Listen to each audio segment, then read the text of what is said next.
So yes. All right. Well, folks, where we last left off. Well, does any of you want to recap before I do? I'll have at it. Okay. Yes, you do get to see the dice rolls. So essentially, what happened was you folks were in the city of Archstone, where you were invited to a wonderful party. That party was. Sorry, I'm just trying to see if I can get that. I don't remember it going. Sorry, say again? And I don't remember it going. Did not go well. There was a gentleman who was basically throwing the party to announce something. You don't know what. The whole point of the party was it was going to be the announcement. Show up, you mingle, you're whining and dining with the locals. He goes to give his big speech and poof, collapses on the floor, dead. You folks rush, of course, to his aid, try and help him. End up, unfortunately, not being able to do anything in the moment, but are able to figure out that he was, well, poisoned. It wasn't immediately obvious. Looking around, the guards get called. You end up sort of shuffling, struggling, fighting with them. A bit of a tussle, end up getting the better of them due to the actions of certain individuals. Byron. Basically, one of them gets woken up out of their enchanted sleep and freed, where they go and get back up. After getting back up, you confront them again, end up resolving things, explaining the situation, your part in it, and you're free to go. Oh, one last thing.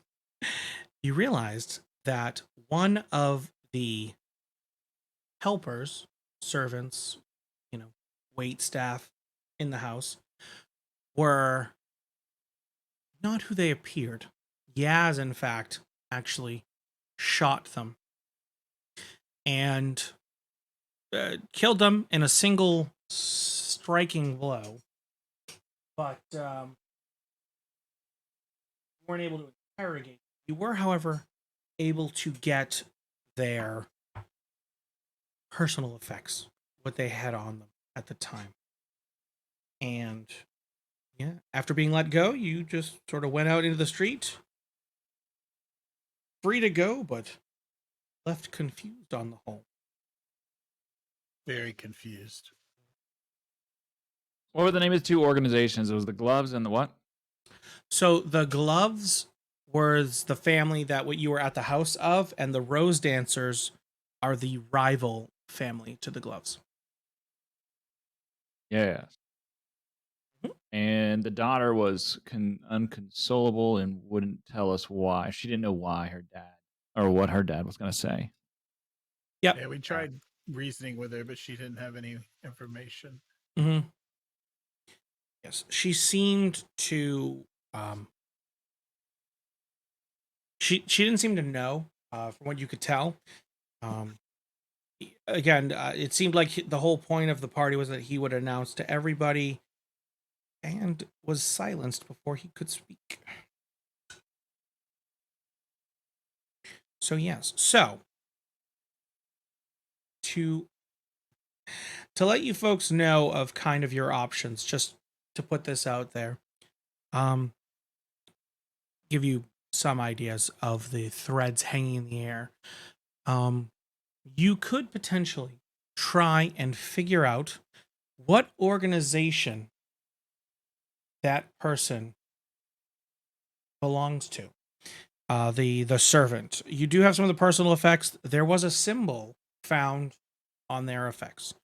You don't have any necessarily reason to, but that is an option. And, seemingly you were almost framed. So that's the thing.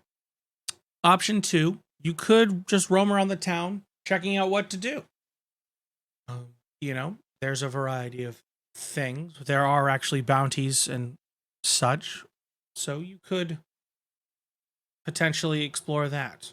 What did the symbol that we saw look like? So the symbol that you saw is actually 3 intertwined triangles. And you actually, Cletus would know. That is the symbol of the Academy of the Arcane Arts. That is a mages college that operates in or on the continent. Not necessarily. They're not really regional. They're kind of the whole area, if you will. So, you can find their members all over the place. Yeah, I mean, again, they're, kind of a big deal. And that was on the shadow figure that tried to assassinate everybody. It was in his alchemy herbology kit, although as I think it was B1 realized, it was not a normal alchemy kit. There was other ingredients and things in it. Yeah, handed over the vial, had the stuff in it. So yes, so those are kind of your options as I see it. You could also just roam around, as I said. You don't have to necessarily stay here. You're obviously in Archstone, in Lodez. That's the continent that you folks are on. But there are other areas. The actual Mages College is actually further down south. So, again, up to you if you wanted to go there.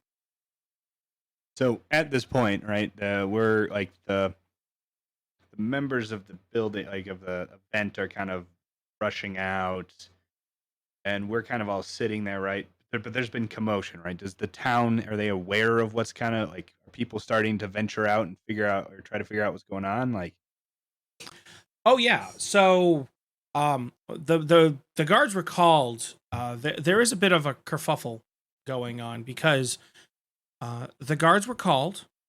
Obviously, somebody died, and so people are trying to figure out like what's going on.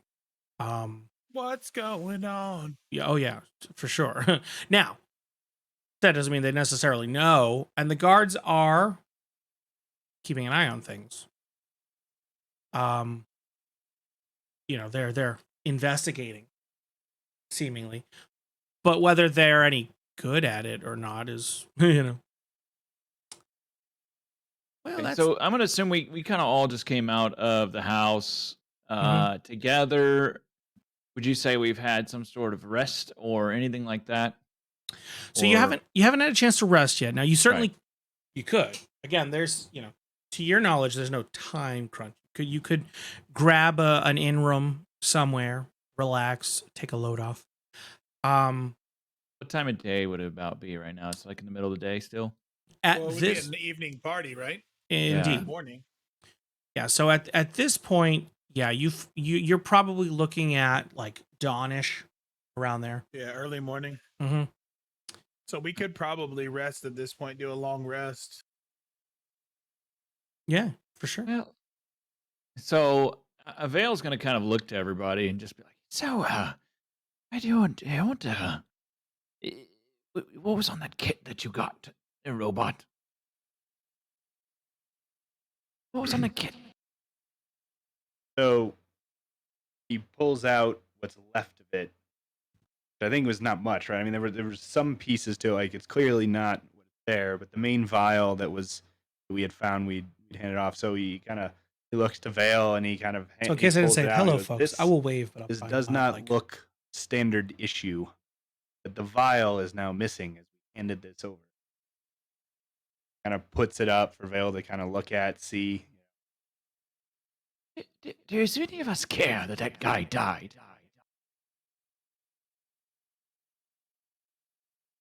Wait, Hey. a guy died. What are you talking about? That's the one that you threw at all the bodyguards. Oh, yeah, he was obviously poisoned. We've been over that. Come on. It was like 3 weeks ago. Yesterday.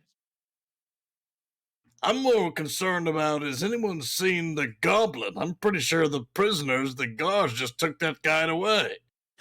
So yeah, looking around, you realize that Yaz, either willingly or unwillingly, has seemingly vanished.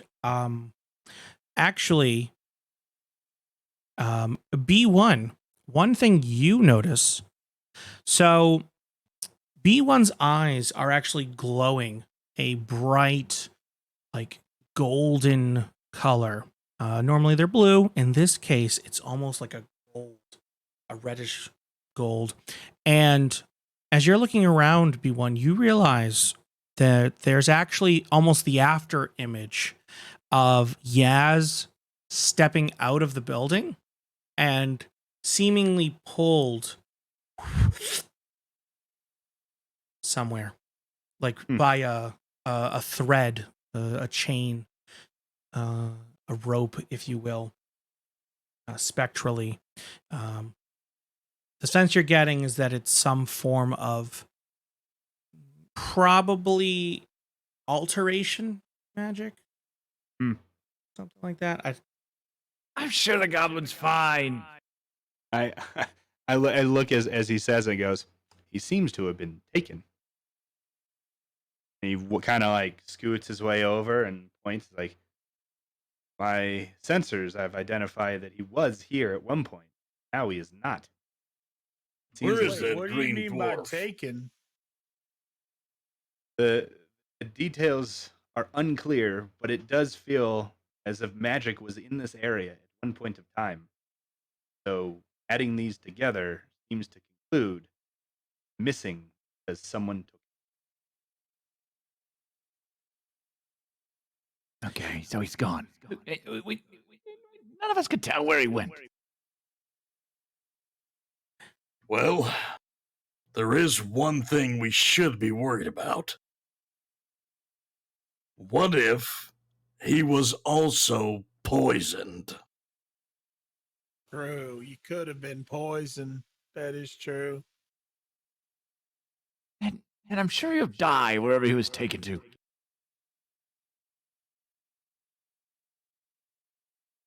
So you're telling me that he possibly got taken by someone? Wait, hold on. We don't want this guy to just go up and die, do we? We should probably...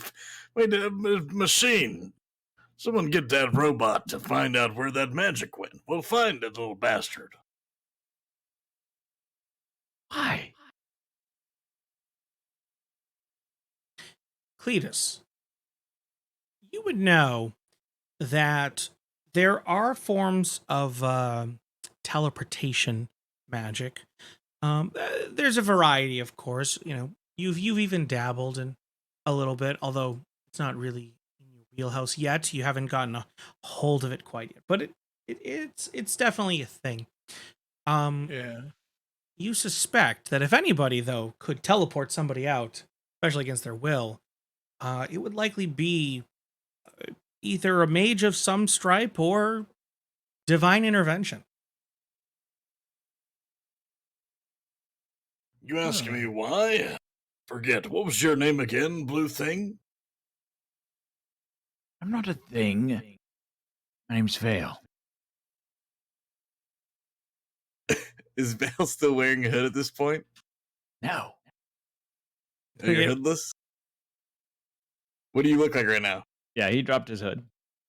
He's just got long, kind of bluish, light hair. What race are you? Genasi. And an Cal- air. I don't think my character... So Genasi would be very rare if you haven't been spending a lot of time in like a major city. But even in like a major city, you may have not really known too many Genasi in your life because they are a very rare species. It's all I need to know. Listen, Blue Dwarf. I think that Blue because Dwarf. that Green Dwarf helped us, we should definitely find him and then help him. It's the least we can do. He might have saved our life. We could have all been poisoned. I'm not a dwarf. Wait, are you telling me that goblin fella helped us? Because I don't remember him really helping too much. He shot the one bad guy. He could have got us in trouble. Yeah, but he killed the hooded guy. But do we really care? I got this. I stole a bunch of silverware. I can go sell it. Let's go sell it. So, while they've been talking about pilfering their goods, B1's been wandering around trying to figure out if there was any additional direction of that, and he realizes there isn't. So he's coming back and saying, he comes back to the team. He's waiting for them to finish, kind of just sitting there waiting, and they finish their conversation. Additional analysis of the scene is inconclusive for where Yaz has gone. Hold on. Did this Blue Dwarf, say stolen? No. What'd you steal? Get over here. I can start trying to pick him up by his ankles and shake him upside down to have all the stuff fall out. Go ahead and roll an attack check. What dice do I need to roll? D20, and you're gonna add your your strength and your proficiency as you basically try to grapple him to grab him. Okay, so +6. Okay. So a 13. I'm a 14 AC. Yeah, so you actually reach out to to grab him. Stand still, Blue Dwarf. I'll shake Get those your hands things off right me. out of you.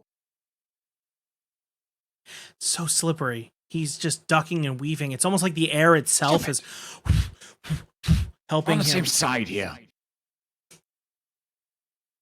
Well, Kept you from being arrested for throwing a dead body. you can't just steal things around here. At least share. Well, I did just say let's go sell it and make money.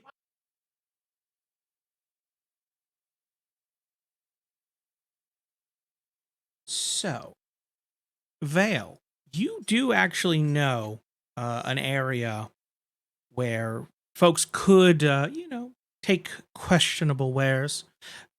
It's on the other side of town from here, of course. This is kind of a nicer area. The other one's a bit seedier, but it is possible. You could certainly go there. I know a place. Well, I can offload some of this across town. But it's away. What do you think, Robot? I'm fine with it. I'd be willing to make a little money. The B1 registers that Vale is trying to communicate, blinks with him, and goes, probably wise to get off the street before the guards decide to actually come back for us. Hey, why would they come back for us? They don't really have an answer. They have more questions than answers, and it's only a matter of time before they come back for another round of questions. Well, seeing as how that house was filled with evil, at the very least, we'll split our shares amongst the group, and I'll use mine to donate to the local church and/or orphanage. Yes, for a good cause from a dead man. That settles it. If it does go down, and we do decide to do this, I know what I'll do with my share. This is where B1 blinks and goes, the goblin had the money. Damn it! And the goblin was poisoned inside the room. If goblin only the wasn't green poisoned. dwarf was here. What? What's wrong with you? Wrong with you. Byron kind of walks over to a close by chair and just slumps into it, with his large stone sword leaning up against him. Well, looks like we're broke, poor, and lost. I'm the one with the goods.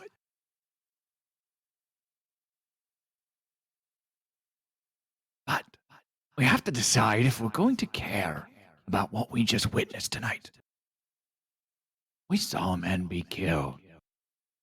Boys, I mean, I'll be honest with you. It's real hard not to care because, for one, we all showed up here for, I guess, a get together, and we ended up watching a murder, a crazy demon looking thing, and there's a lot of stuff. Like, there's too much here for us not to talk about it a little bit. well, you do think it's a wealthy house, right? Yeah, they are really wealthy. Why don't we just rest here in the shade? He points over by Brian. And then, when the guards clear a little bit, we go ask the doctor if she's willing to pay us. You're To off go in the find distance. out. It's Byron. I'm the light man, not Brian. How what have you said, Buin? Just gives him a thumbs up off in the distance and nods. Swear. So B1's been listening to this conversation. He's blinking and he goes, "So this is not how normal people's parties happen." No. Listen, Yeah, I think this that is daughter will pay definitely- us money. This To is find out definitely not who how a killed her normal dad. party- Updating registry. Parties, not like this. Okay. Are you willing to help me find out what happened? Yeah, let's take a look. Let's all take a little moment to just rest for a little bit. And in the morning, when the sun completely rises, we'll go in and talk to her. Let's take a short rest then. Are we So able while- to take like a short rest here in the shade? So if you want to take a short rest, 100% no problem. If you want to take a longer rest, get a little sleep, have a little bit to eat, sort of relax and all that, that's going to take a little bit more effort. See, you could do it in the street, but then, people tend to frown upon that. But it is doable. What time of day is it? It's early, right? It's Yeah, it's morning. Like we like just got done at daybreak. the night party. It's like Mhm. early in the morning. It's It is- daybreak. Yeah, it's basically dawn. Yep. I was just thinking a short rest, and then we could try to go talk to the girl, and hopefully, like the house is mostly cleared. I'm down. Sure, yeah. So you can do that if you like. So you want to do a sort of a short rest, wait for things to clear up? Yes, that way, that or we'd have to go find like a tavern or something, which I think is too far out of the way right now.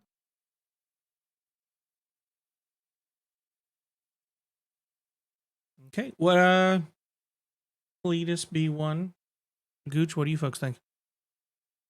I'm easy. 100% Byron's on down board. for. He's the most. Byron's already chilling. He's a yes man. He's gonna say yes to whatever they're gonna do and then put a spin on it. But I think short rest definitely makes the most sense considering it's daybreak. That'll give us the full HP and then a couple spell slots for people, and then if we run into any more action after that, we can long rest. Iron kind of took a long rest in the middle of that last fight, to be honest. Dude, he's still at half HP, so I would not mind a short rest at all. Sure. So you All can right. do that. Just sort of hanging around, sort of passing the time. Again, there is a bit of a crowd. Obviously the calls of guards got a lot of attention in the middle of the morning. People weren't expecting that. They woke up, what's going on, at least in the neighborhood. Although it is a little sparse. Again, nicer neighborhood, more space between the homes than in other areas. Even still, there's a slight hustle and bustle at this point. It's early yet, and you sort of can easily find a bench or a chair or a stool or any number of things sort of set off to the side as the city starts to come back to life. The guards poke around probably for 15, 20, 25, maybe 30 minutes. You're not exactly sure. Time is so ephemeral. But after a little while, the guards seem to have found all they needed to find and leave the area. Hey, everyone! I've been watching that house as we rested. What? I'm trying to sleep. Yeah. We slept long enough. Started getting hot outside. I saw the guards. They already left the house. Well, at least the mocha. I bet she still has some personal security there, which is fine. All We should right, go. give me a minute. And so I want to use something that I have Mm-hmm. to quickly get our day started. Sure. One of the things I have is the brewing supplies, and I'm gonna use those to create coffee. Yeah. So as I wake up, I have like my satchel on my side, and I pull out this machine. It's like a mechanism, almost looks kind of like a copper tube, probably wide enough to maybe like a thigh. Like it's a pretty thick tube. And basically it's just got a couple of bells and whistles on it. And on the front of it, you can see there's like a little, almost like a glass window that's made out of like thick plastic that's like really roughly thrown together. And I just press the couple of buttons. You can just hear me over there, beep, and it goes, and like a thing of coffee comes out. And I'm gonna go ahead and offer everyone, hey, anybody want a cup of coffee before we get started?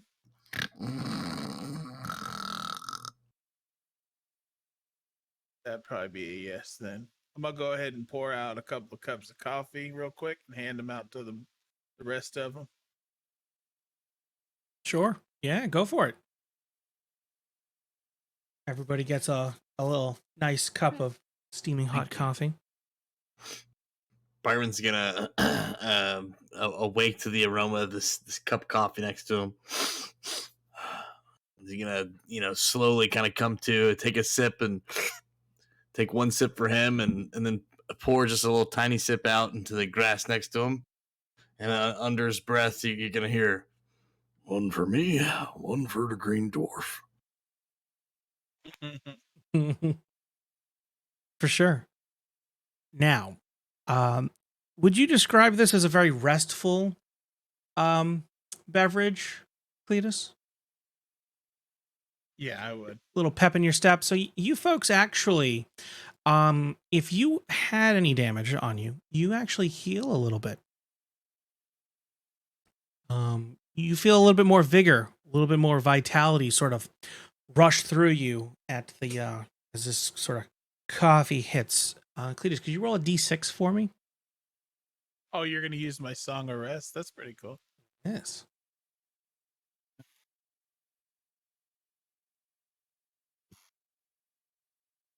All right. So Yeah. we'll say, get a little bit of pep in your step. Just, just take the edge off the morning. You've been up for a Going while. to also real quickly, I'm gonna use the restroom. So if you guys can keep chatting amongst each other. I'll be right back. Yeah, no worries. Sure. We can also pause here for a moment. Were we supposed, so like when we leveled up, like I added that hit points in. Mm-hmm. And Were that's we straight away. supposed- Yep, you're good. Okay.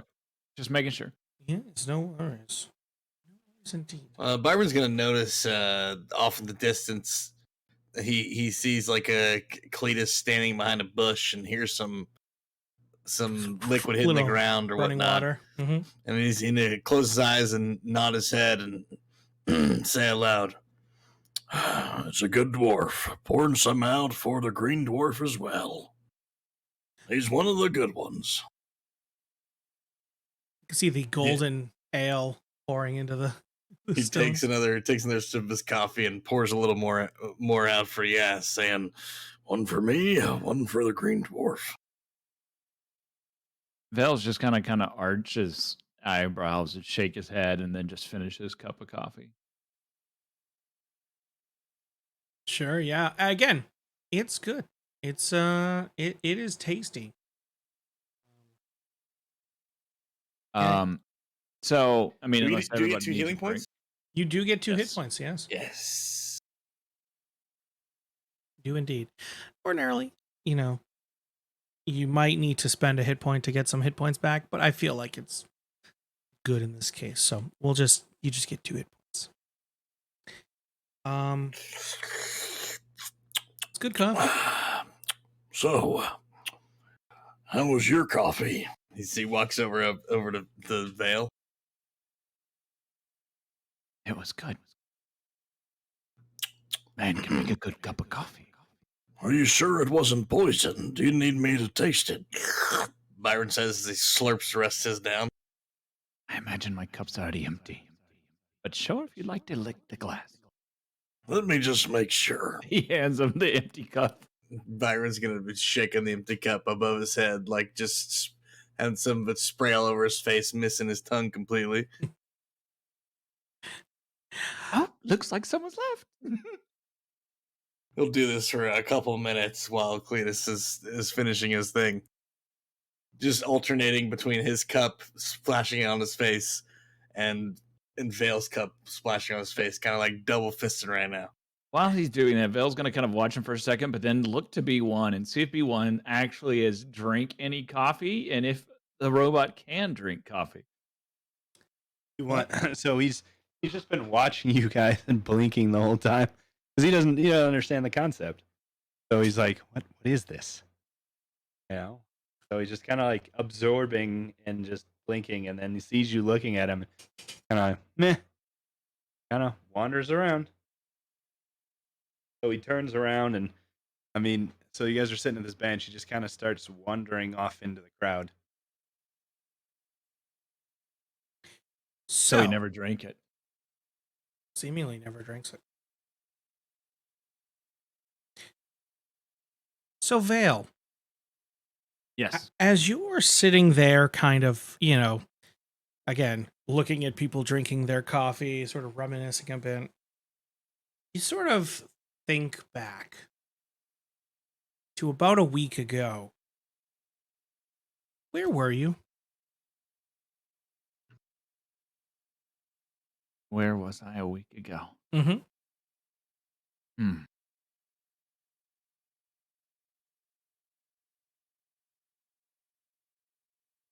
Guessing I just kind of come up with something here, right?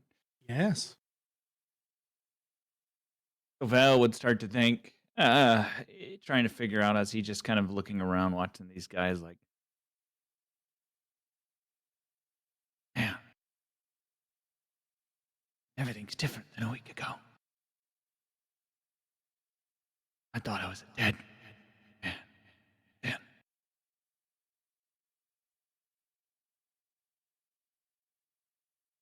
And as he's thinking, he remembers, somewhat that he was on the run from something, but he doesn't remember what. All right. We're on the run. Good to know. Good to know. Byron.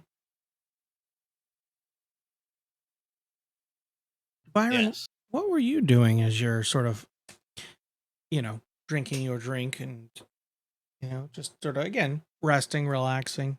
What were you doing a week ago? Currently Byron's giving himself a very light coffee shower between 2 cups. Eyes closed, tongue open as he tries to get the last drops of this beautiful, delicious, rejuvenating drink. But a week ago, he would have been in the plains of the Lightmane Pride, fighting, arguing, and battling, preparing myself for the great pilgrimage, a journey I would go on to find my God and pledge myself to remove this place from evil. But he was hanging out with his Leonin, saying his goodbyes and preparing to set forth towards the nearest and largest town that he could to find a chapel or a temple. Sure. And that would be the Plains of Sludden, probably, to the north. Plains of Slodden. indeed a dark place, but your pride brings a certain light to the area. A B1, I'd ask, but you don't remember what you were doing a week ago. Nope.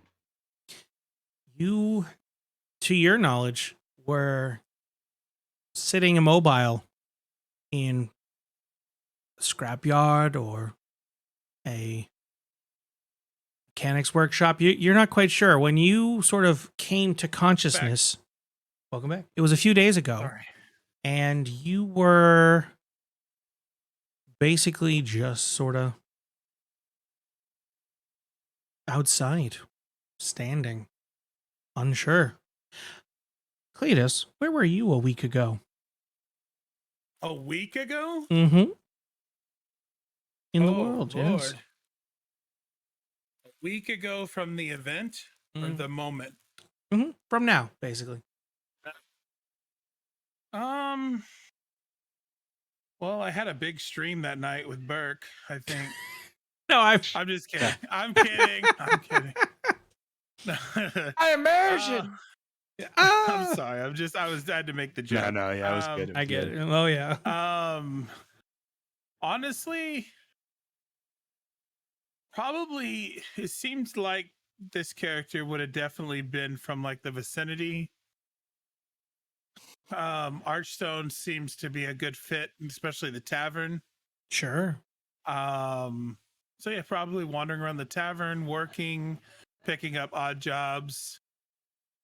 He loves brewing and doing tavern stuff. So more than likely the tavern here in town is probably either a place that he's been working like on the side or just, been around some, here in Archstone.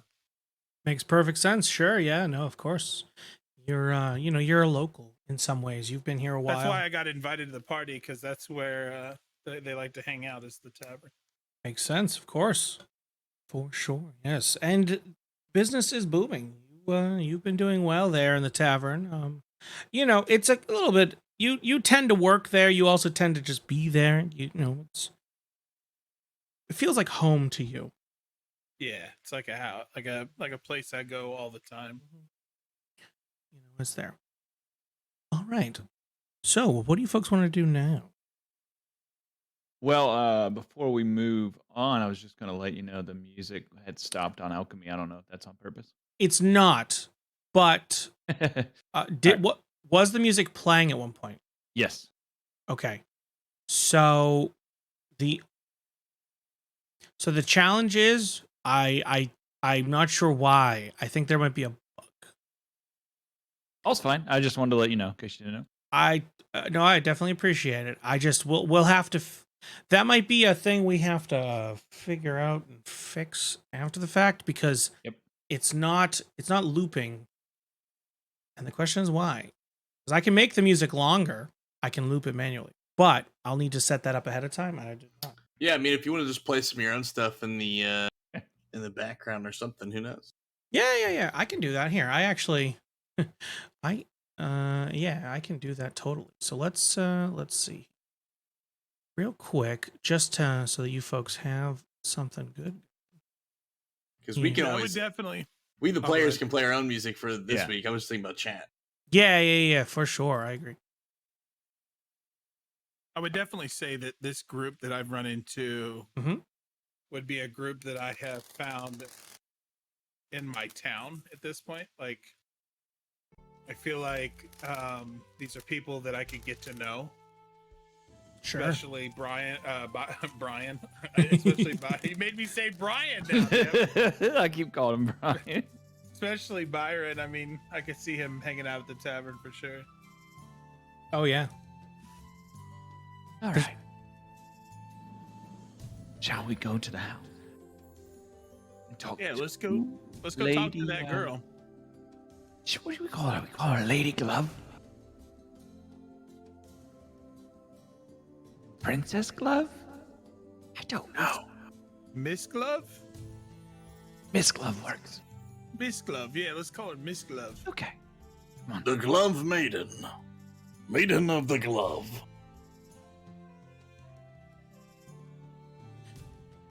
So yeah, you're outside the doors still, just sort of resting in the area, so you can sort of make your way back kind of into the entrance hall. Miss Glove. So I guess we're gonna knock on the door, right? Like, hello, hello. Miss Glove. After a minute, you can hear what appears to be some sort of lock disengaging as the doors open. And in there is a figure that you recognize. It's one of the guards. He's still there, it seems, to keep an eye on the situation. Can I help you? Yes. We just wanted to talk with Miss Glove. Ah, Our friend Cletus made some delicious coffee. I was gonna offer her some. She's the one whose father was poisoned, by the way, if there's any confusion. I think he knows that. right. I just look over. I just look over at Byron and roll my eyes. Yeah. Byron gives him a hard smack pat on the back of Cletus's back, thinking like something is wrong with Cletus for a second. So he's trying to help him out when he sees his eyes do that, thinking to himself, evil. Just gives him a light smack on the back just in case. Sure, right. What one moment. It shuts the door gently. Hang on. And I put my hand in the door real quick. My big old freaking dwarven hand. Sure. Hey, just a reminder. Tell her that I got fresh coffee. I just made a fresh batch. She's gonna love it. We just want to see if we can help in any way. Yep. I'll do that. One moment. As he shuts the door the rest of the way. A minute or two passes. You folks are kind of sitting there on the stoop. By the way, you notice B1 isn't with you. And as you realize that, the door opens and the lady of the house is there. Lady Glove. Can I help you?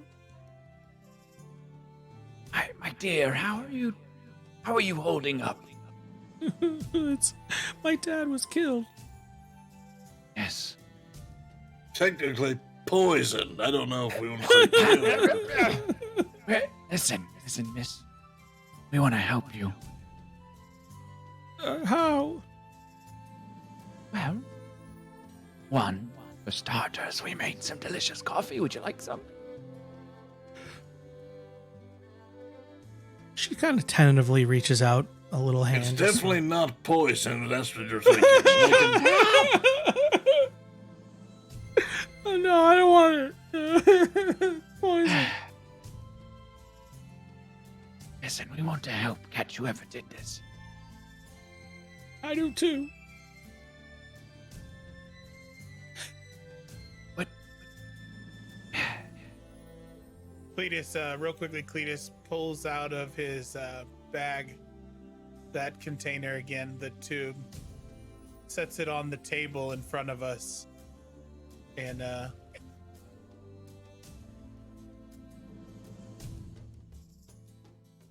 What's that?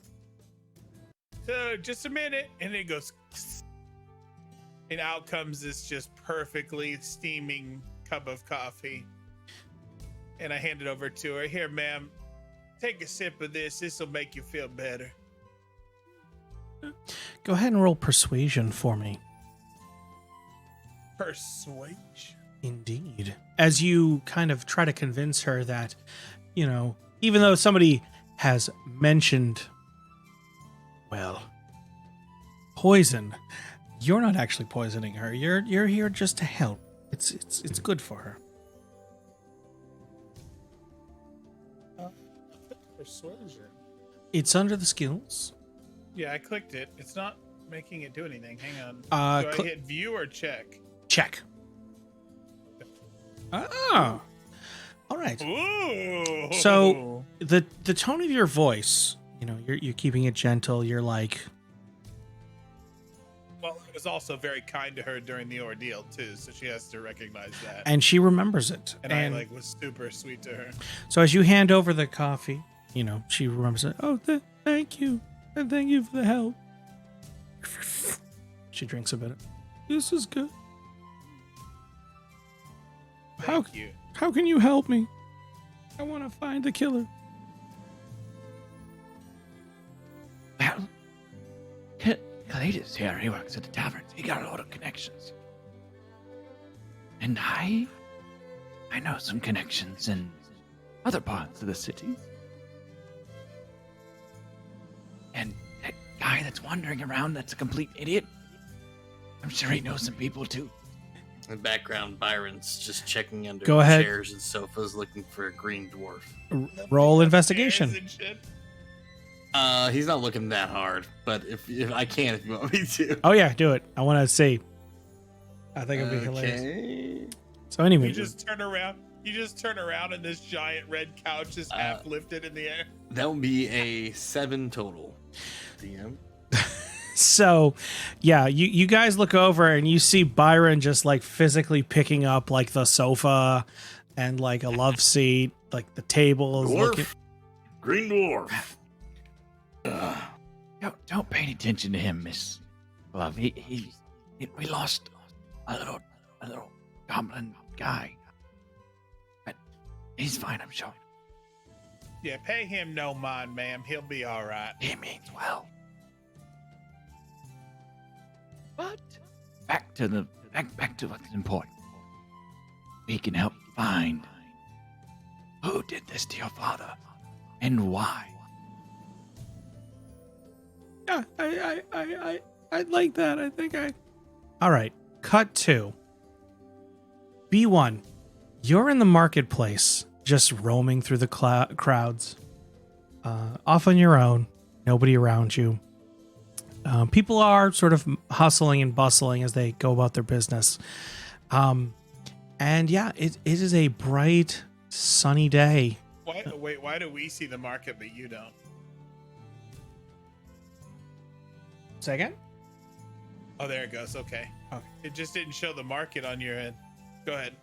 Oh, That was weird. Yeah, it took a little bit to load. It was very weird. gotcha. So yeah, at this point, he's wandered off, seemingly just unaware, and turns around and can still kind of see, and notices everyone's gone, but it doesn't faze him. He's like, okay, and so given he has no concept where he is or this like any of the species around him, he's just kind of walking stall to stall, like listening to conversation, trying to pick up like idioms and like mimicking people, and they're just kind of like, especially like he does it, but he does it and they think that mocking them when he's really just trying to learn. I never actually asked you, but do you have human in you? I don't know. Okay, so you personally don't know if there's human in you right now? Yeah, so B1. So Cletus knows some things about B1 that B1 doesn't actually, which I'll tell you in a second. But yeah, you're hearing people like, well, I never. Can you believe that Kravis would actually go so far as to do that? And I was like, oh, I can't even believe it. Loaves for sale, fresh fish for sale. Just sort of the general chatter of the market sort of washing over you as you just sort of do a bit of people watching. Yeah, and like a child with no parents, he just continues to go farther into the market. Just Of course. Completely unaware. And as you're doing that, cut back to how can you find how can you like what can you find the killer? Please help me. Please find them. Well, like we told you, ma'am, I have the option to listen around in the tavern. I could sit down and serve some drinks and whatnot and listen to what's the hustle and bustle and see if anybody knows anybody. And just like our good friend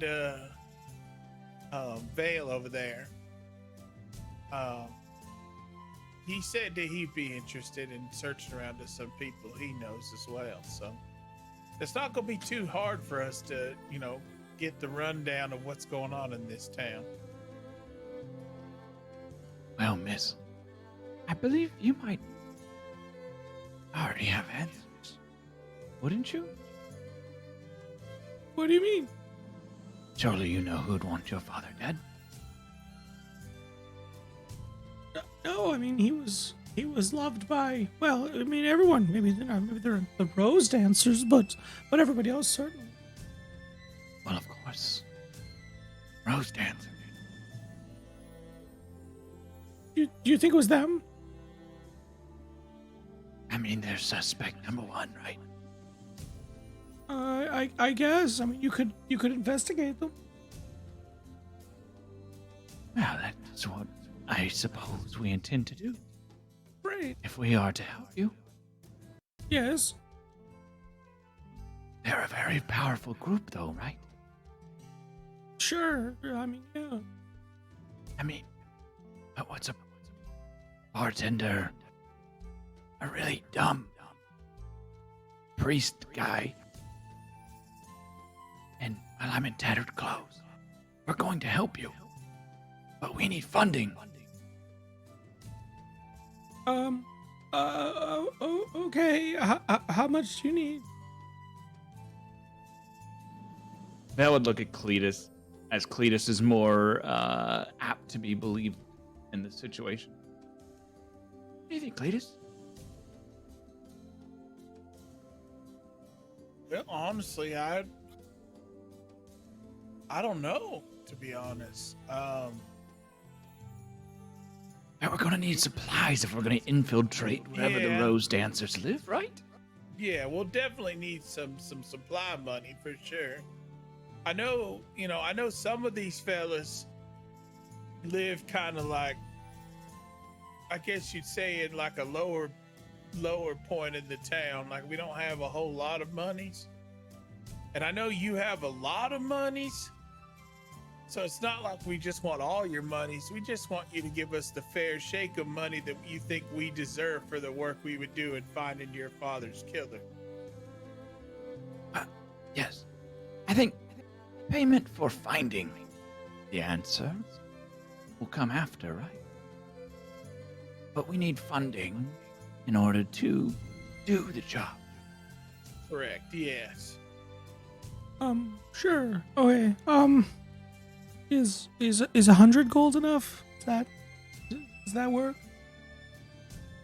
Vale's eye is going to get like massive with 100 gold mentioned. Like, it's probably more money than he's ever seen.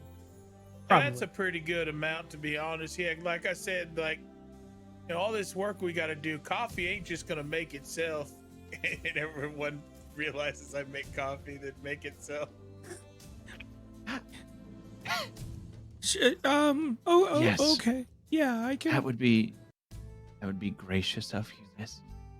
Okay, sure. One second. And she sort of gets up, sort of careful. It's her way out of the room.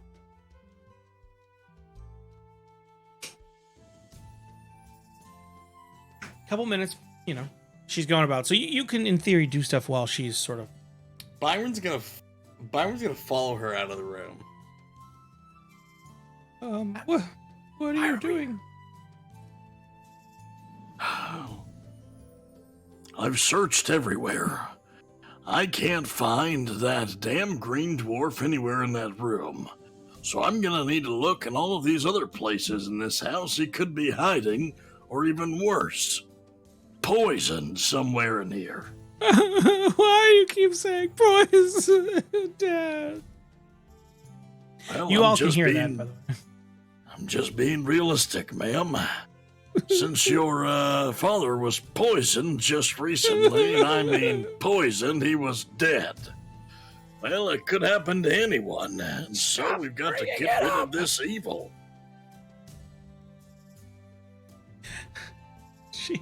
He just keeps on saying poison Oh, over yeah. and over. And she's visibly distraught as she just kind of continues on into a room. The guard standing nearby is just kind of looking at Byron like, what is wrong with you?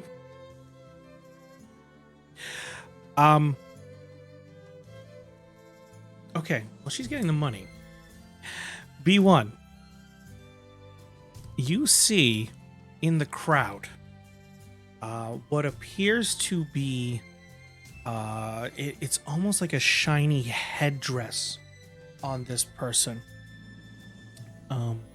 You know, it's clearly going around sort of their like forehead and like a circlet almost, and they're sort of walking around the market looking very important, proper, though you don't know who they are.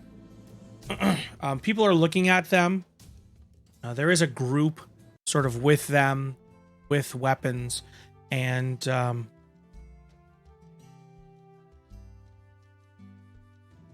yes, and as they're sort of roaming around, you just This is where we find out.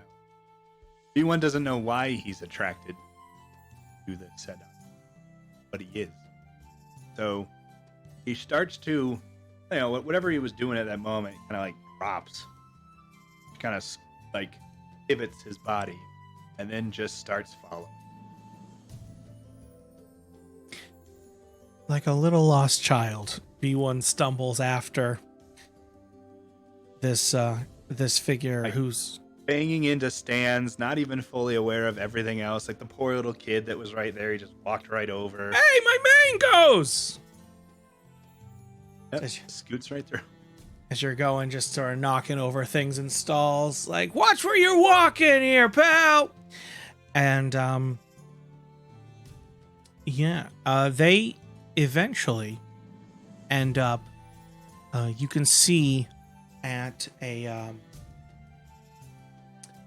very fine building with multiple awnings. The windows are open. Air seems to be flowing through it. You can hear almost the sound of people. You don't know what the noise is, but that's what you're registering. Like, and the person sort of enters it, and some of the guards, it's some of the people that are armed, stay outside. One or two go inside with the figure. All right, so as he starts kind of walking or scooting his way towards that door, follow suit, still unaware of what's really going on.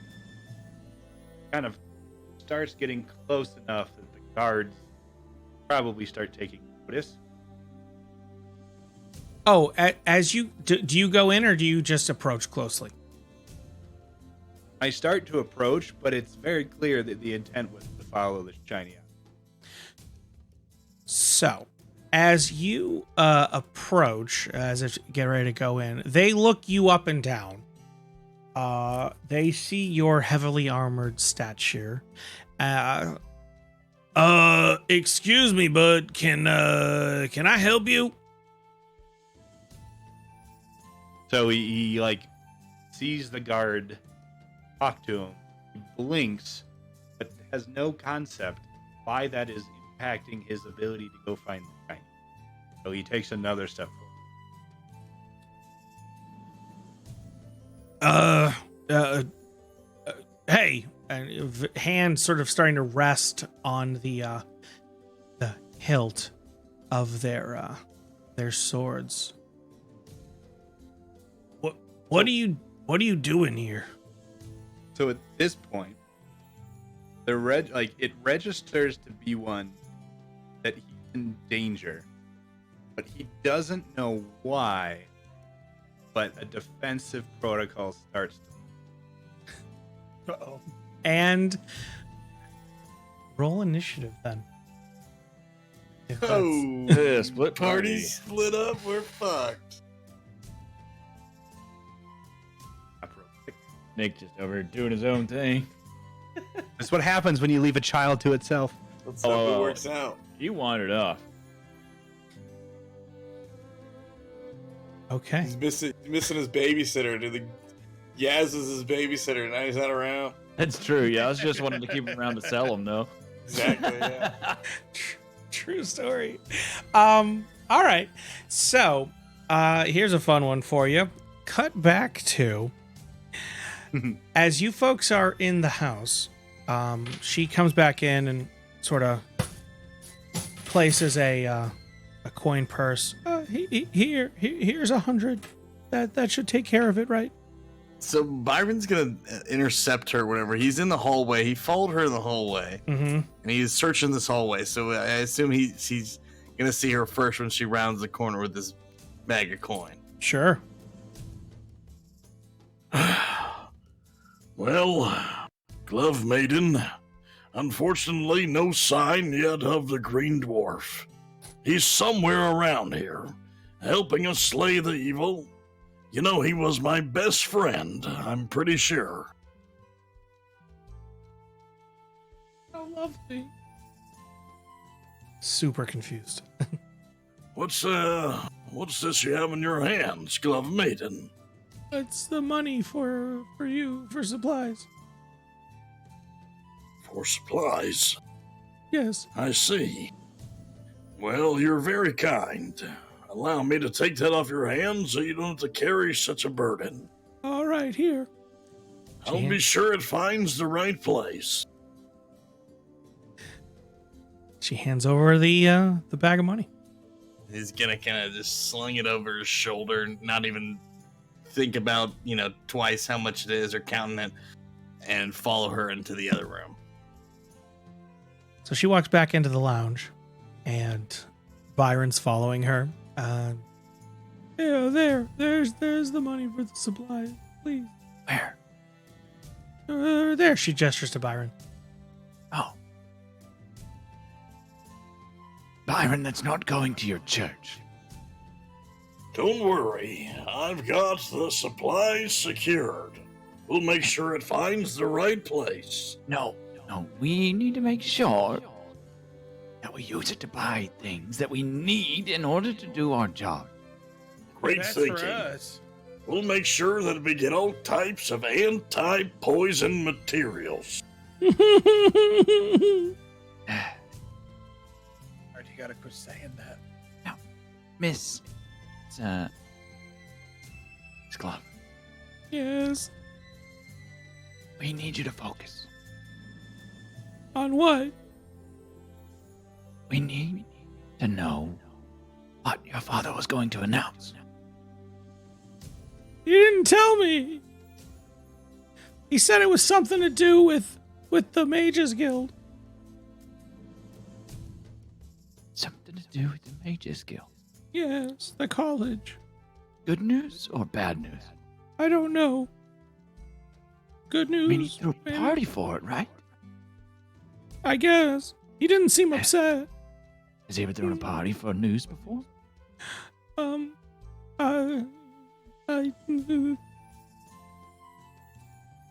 Yes.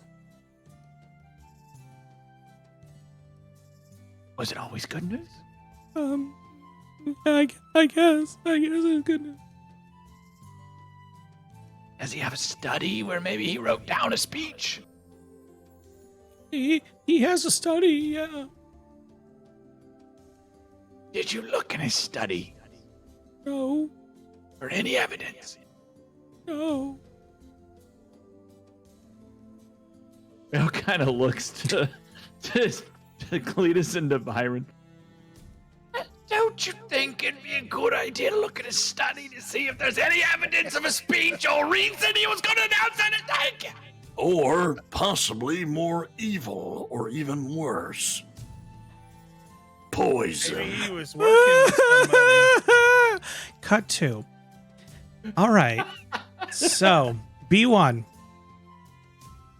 You've activated defense protocols. Now, just curious. They pull out their swords on you. Are we gonna have a problem here? So this is where he's unaware at this point. The protocol has flopped. He clearly knows he's like like a raccoon that's been cornered. He doesn't know why, but that doesn't stop what metamorphosis is about to happen to him. Thing. So, like, his eyes turn from the green emeralds that they have been, like, just bright red. Like, pauldrons pop out. His arm shifts into this giant hammer, and he gets into this, like, defensive posture. But he has this, like, pulse, if you will, of, like, to determine the intent of what is going on, right? So it's no longer whatever was him is gone, and now it's purely just reactive binary decision making. So he literally has no idea. Sure, yeah. So you go full like sort of defensive threat assessment mode. They can tell that, and they are going to. I mean, they're not used to dealing with a Warforged, so they're going to attack. So they did get the jump on you. In this case, their initiative was higher. So they're going to take swings at you with their swords. Oh, shit. Just sort of. The first one takes a swipe at you, and it seems to hit, but your armor just sort of, it sparks off of it, seemingly causing you no damage. Ooh. The other guard seems to have found a weak spot in your armor. Oh, shit. As it sort of carves a bit in to the sort of middle section. And I'll roll this so that folks can see. So that's 1, that's 2. Okay. So you take 10 piercing damage as 11 piercing damage as this guard basically takes a double-handed sword swing and just cleaves a chunk right into your armor. It bends in and gives a bit, and you sort of realize it was a pretty fearsome blow. B1, your go. What do you do? Right.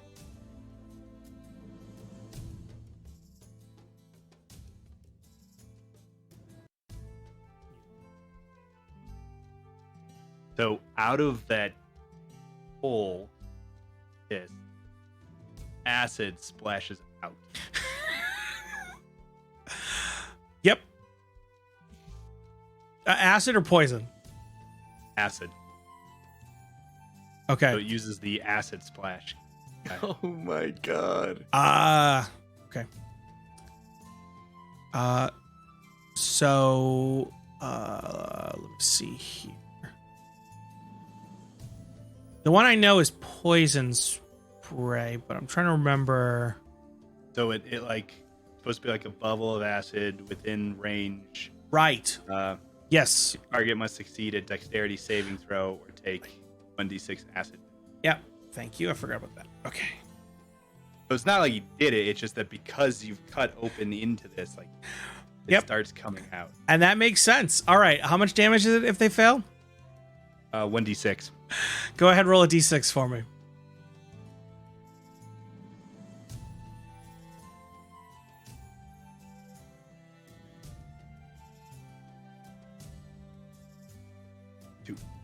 Okay, so the acid splashes out, hits both guards. The audible as it starts to eat into their armor and their face and their hands. They're like, ah! It doesn't seem to cause too much, like, it's more startling than damaging, but you can see it's exactly, yeah. Oh god! As the spray from the wound hitting you sort of coats them a bit, and they back off a little bit, like, ah!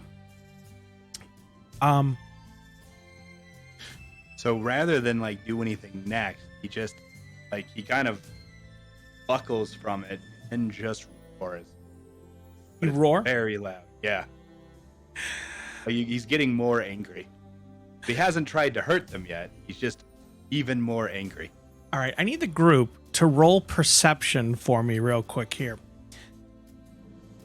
It's not going to be easy, but go ahead and roll perception for me. Perception. Mm-hmm. This will be. Oh, can I just type it in actually? Sure. Slash R. Is it slash roll? R, I think you're right. Is it a space? You also It The should be Gooch- under your skills and abilities. yeah, Oh. the 4 bubbles in third the bottom bubble. left. Yeah, the third one. bubble over. Yeah, you have to set that up though, and to make it the accurate rolls. Remember how we were supposed to set things up? Yeah, but there's no way we're setting up every single skill check. That I did all just those. seems- Yeah, I I did did too. every one.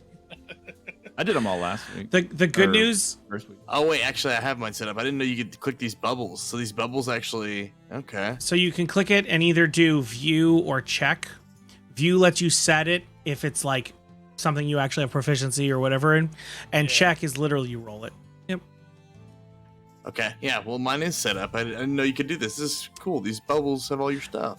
And they don't have your proficiencies. You gotta Your click the individual button to add it. proficiencies. So like yours has the dice roll plus your wisdom, but it doesn't count if it's like something you've chosen as your expertise Yeah, you can set it. to do extra. No, Yeah, you can set it, but after the fact. My stats are the same as my character sheet. I've got it all set up to where it's giving me a +1 for perception. Nice. So I literally rolled the 1 there. So yeah, so all three of you, Vale, you might notice a little bit something like is up, but it's like a cart passing by or something. You don't have to worry about it. It's fine. So roaring as loudly as you do.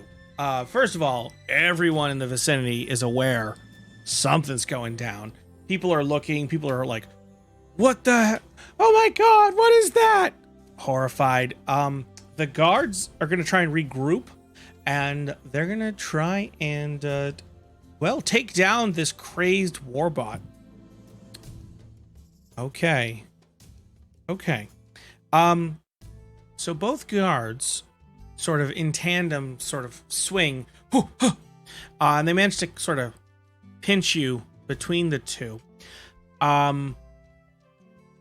So you're going to take 10 piercing damage again as they kind of come in with 2 attacks sort of pincering you. Okay. Now, here's a question. Are you still up? That would put me in. You're at 0? Okay. So you collapse onto the ground. Your vision sort of fades oh my out. god, dude. And we'll come back to that in a minute. Oh my God, I didn't think to go into the study. I didn't think. It's fine. I can go in there if it's too painful for you, miss. Okay. Oh dear. But at least show me the way to the study. Okay, is there? And she sort of gets up and shakily walks across and makes her way to the study and opens the door. All right, Belle's gonna follow you and go into the study. So you can see, it's a fairly modest room. It's got a desk with, a polemic of some sort, mortar and pestle sort of set up.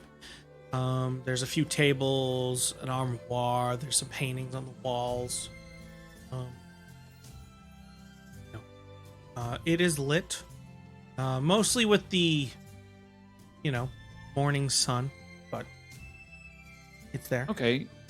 So Vale's gonna look around for mostly like any sort of kind of writing or just anything that he can find that might have any information on it. ahead and give me an investigation check.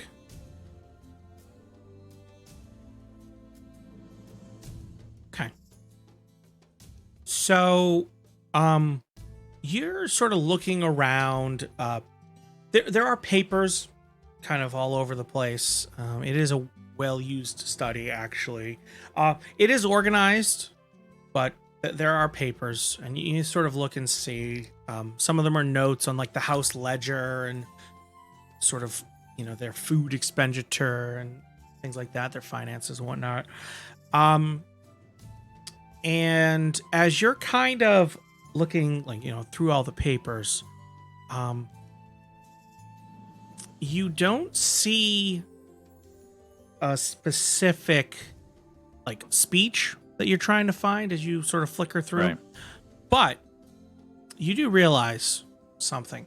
So there is a notepad there. Now, the notepad is blank, but you think if you were to take that and maybe, you might be able to do an impression with it.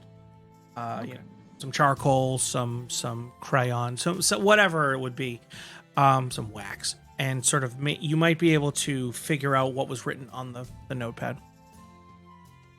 Okay. Go ahead and then take the top paper of that, I guess. Sure.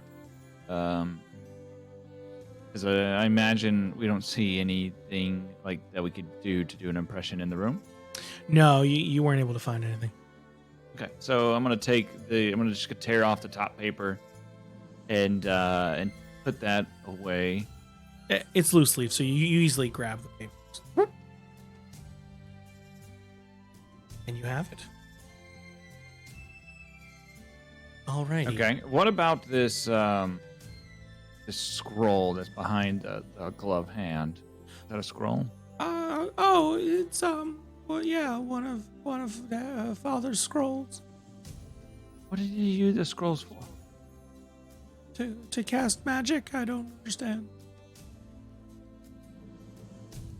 What sort of magic? Um. I watched a guard burst into flames from opening one of those.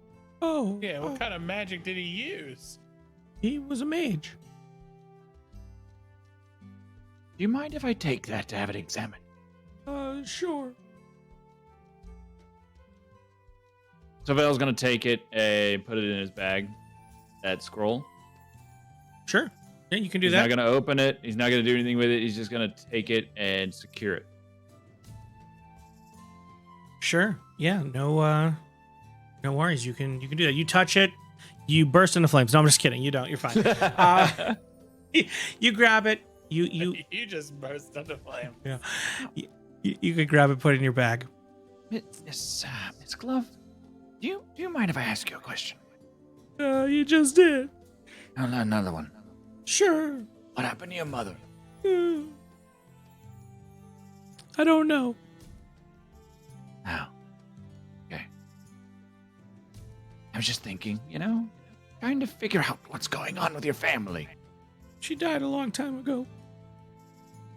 Oh. So you're set to inherit everything? I did inherit everything. It's my house. Why did you kill your father? I didn't kill my father. That was worth a shot. Vale says, kind of looking at Cletus. I would definitely ixnay on the kill father, eh? Are there any locked drawers over there, Cletus? Look for any locked drawers. I do actually see one. It's just below the that little glove there that you saw. Miss, do you get a key to that door? That little locked compartment? No, my dad probably does. Well, I mean that you're the thing is we don't have your father here currently, and we'd be very interested in knowing if you know any information of the whereabouts of a key, because anything you can do at this point to help us, ma'am, would be very grateful. Well, This is what I think, miss. I think someone would have sent your father a threatening message, telling him he better not announce whatever he was going to announce. I'm looking for something like that. The mail is usually handled by the servants. Like the one that died. Yes. So much to have.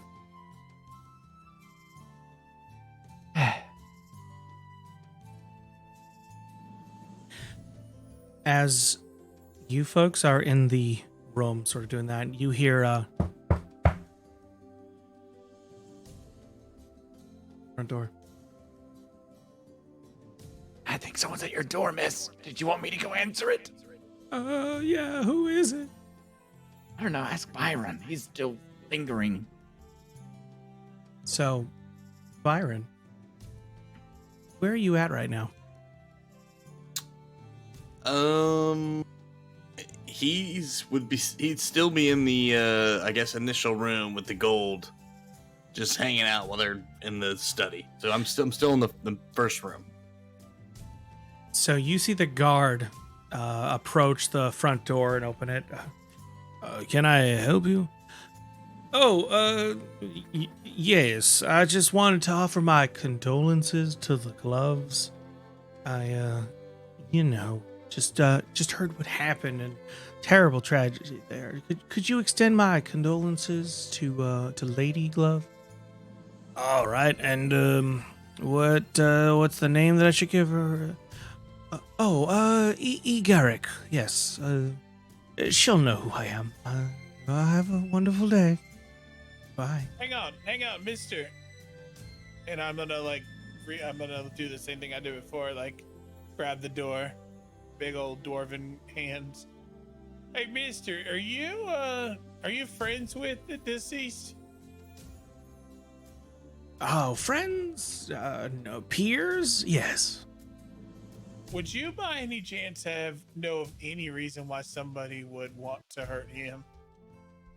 Do you know any information to the reason as to why somebody would want to hurt him? Dale's gonna look really closely at this individual to see, does he have any crests, family or otherwise on him? Sure. Go ahead. You don't have to roll anything. In this case, it's more history. He does have a crest. So go ahead and roll history for me. You have no idea what the hell the crest means. It's a crest, for sure. Roll a history? Yep. Actually, you're a local, Cletus. You know.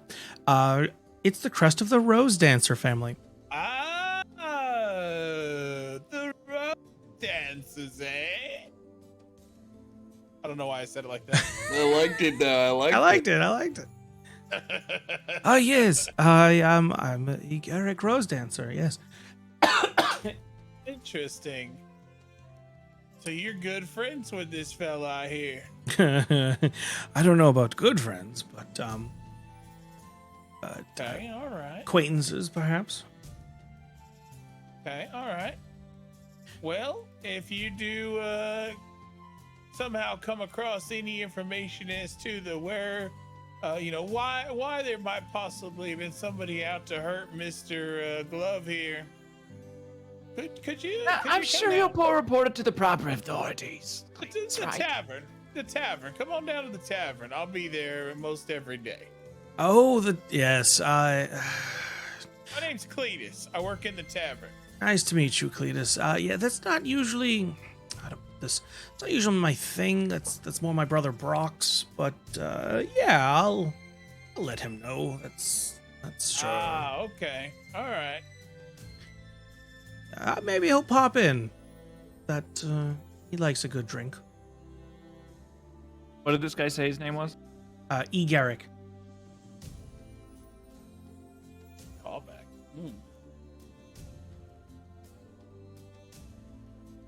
Yes. And yes, Cletus, you know that the Rose Dancers, besides sort of Lord Rose Dancer, there's basically 3 sons that are the current heirs / well, the wealthiest members of the family. Brock Rose Dancer, who, a bit of a troublemaker there. Egeric Rose Dancer, who kind of dabbles in artifice. And Melandri Rose Dancer, who's, a bit of a charming rougey type. You've heard rumors about them in town, and you've, seen them occasionally. A few times at the tavern, Brock likes to come around and show his wealth off to everyone. Yeah, he does. He is very well known for fancy things. He likes fancy. The fancier, the better. Yes, my brother.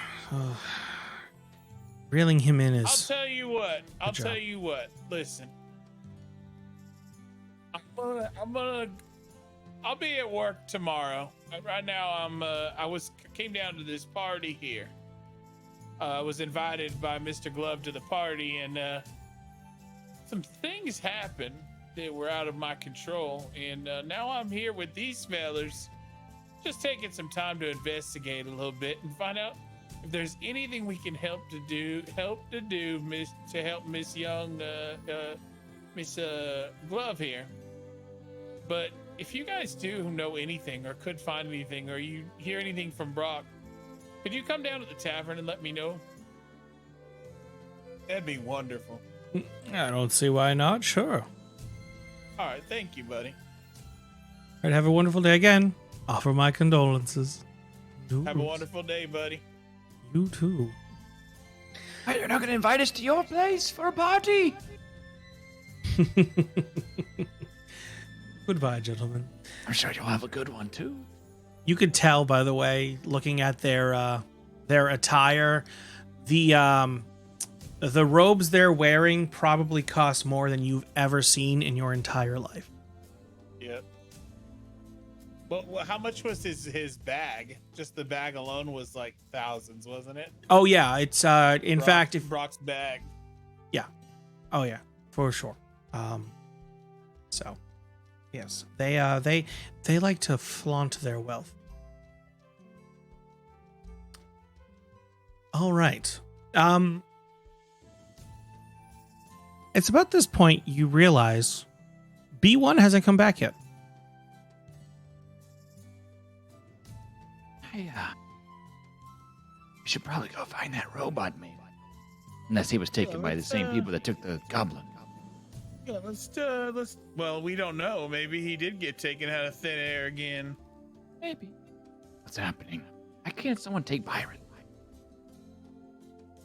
That'd be nice.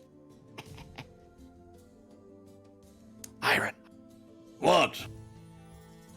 let's take that coin and go get some supplies, huh? I haven't found a green dwarf yet. He says, like, setting a chair down pretty roughly. He's not here. Listen, he might have been magically deducted from the situation. Byron? So we can look for You him. would say it? I think the robot went looking for him. We should find the robot.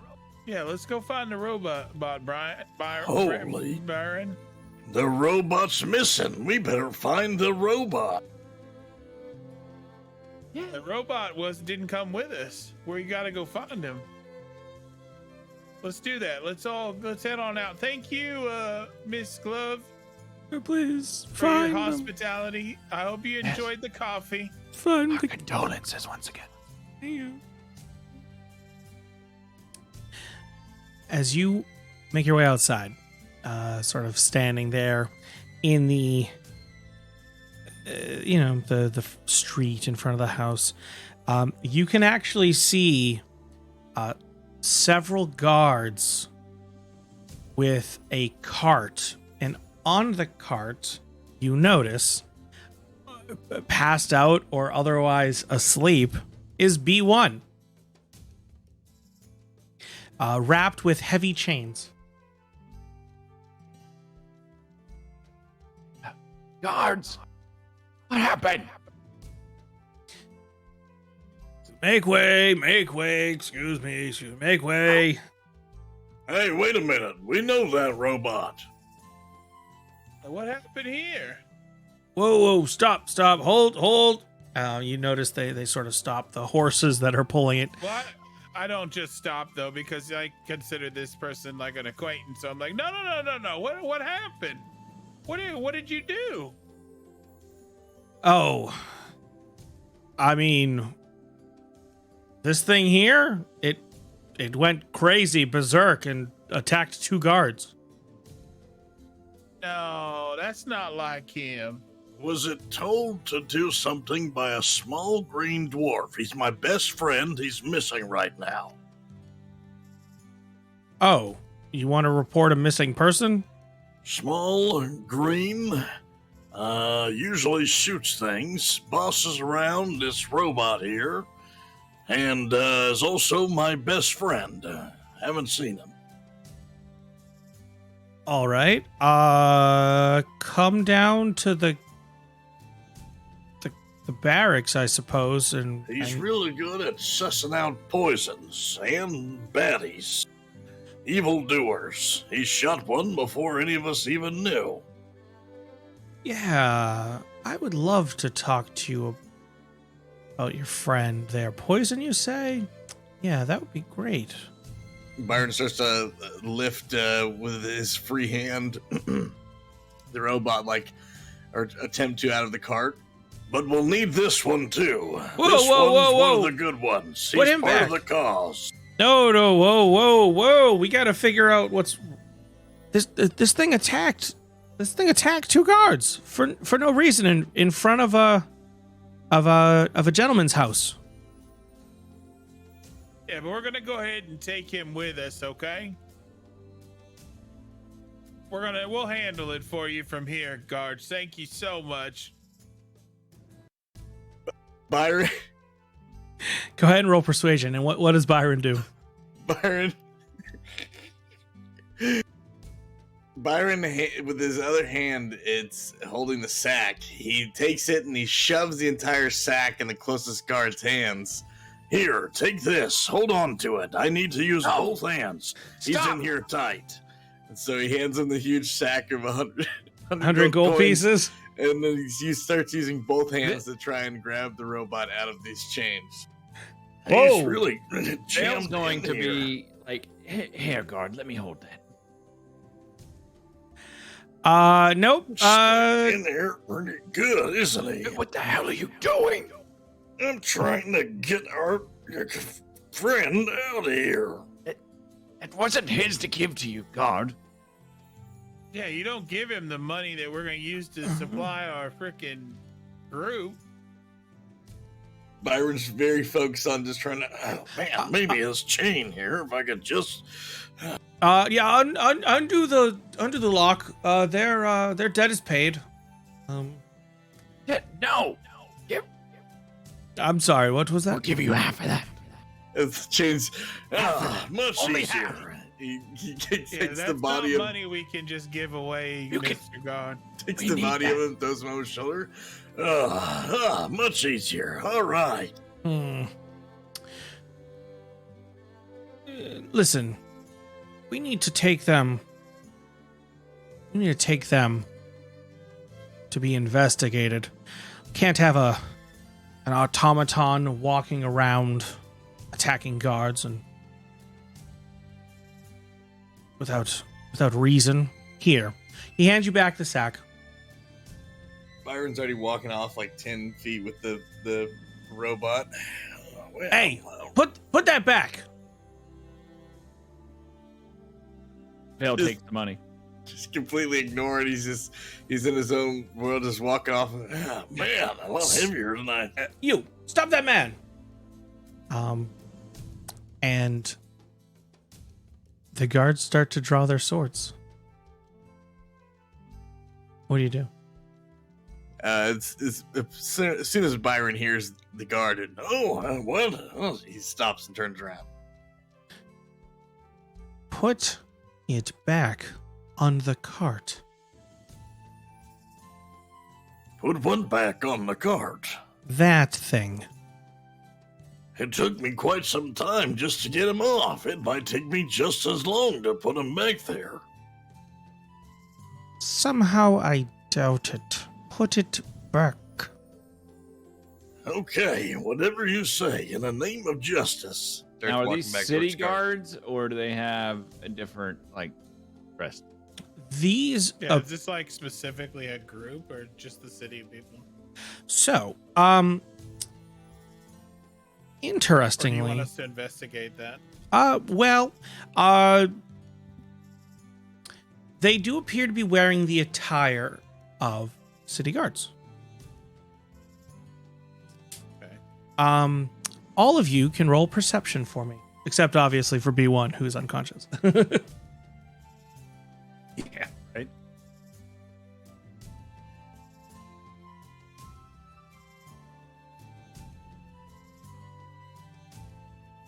Oh, damn. Okay. It's a 20. Yeah, 22. Nice. All right. So here's what we'll do. Vale, they do still appear even to you to look like guards. Cletus and Byron of all people. You both notice that the guard talking to you actually has a small tattoo on their neck of 3 intertwined triangles. Well, the thing is, I don't think I've ever seen these guys specifically. And you That's the realize problem. they don't appear to be like, you haven't seen these guards out and about of town. No. Yeah, I've never seen them at the tavern, and a lot of the guards visit Mhm. the tavern after work hours. I've never seen these fellas. True. As Byron's following the closest guard back to the cart with B1 over his shoulder, he's gonna notice this neck, marking on the side of his thing, and he's gonna use his free arm, his left hand, and grab this guard's shoulder and bring him in as close as possible. Hey, you've got a mark on your neck just like I do. I wonder, is it from the same... Wait a minute. I've never seen something like this. What is this here? When you call that out, roll initiative. I'm gonna stop. Hang on. Before I actually had something I wanted to do before that. I was gonna have Cletus put his hand up to Byron at that moment, like as he's walking back. Oh, to try and stop him? Byron, why don't you go ahead and just take our friend and keep on moving? So I was gonna do that before the interaction with the neck, but that's okay. I just didn't get it in time. No, we can't. Byron will give him the nod and just keep on walking. No problem. Seeing this unfold, like this transaction of Byron walking back towards the guards carrying V1, Cletus obviously changing in countenance, Vale's going to reach into the bag and grab a coin and look for like a child, like, quickly, if I'm able to. Oh, yeah, for sure. Because we're still in town square. I imagine it's busy. I imagine there's a crowd around us because of this commotion, right? So Vale's going to toss the coin to the child and just tell him, go find the town magistrate. Little kid nods, like, books it. You're not sure they knew what you meant, Not at all. but they definitely ran off. Like, children are, thieves like to use children, so. Oh, yeah, for sure.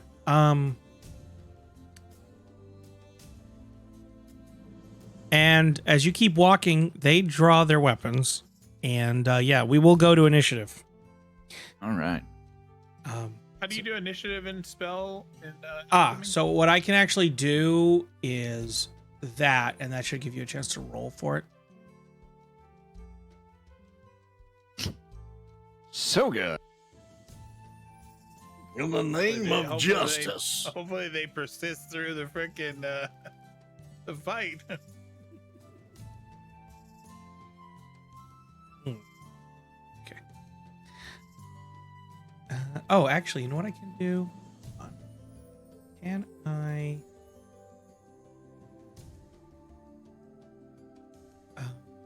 I'll give you folks a chance again here. 1 second, though. let me do this because I should. Yeah.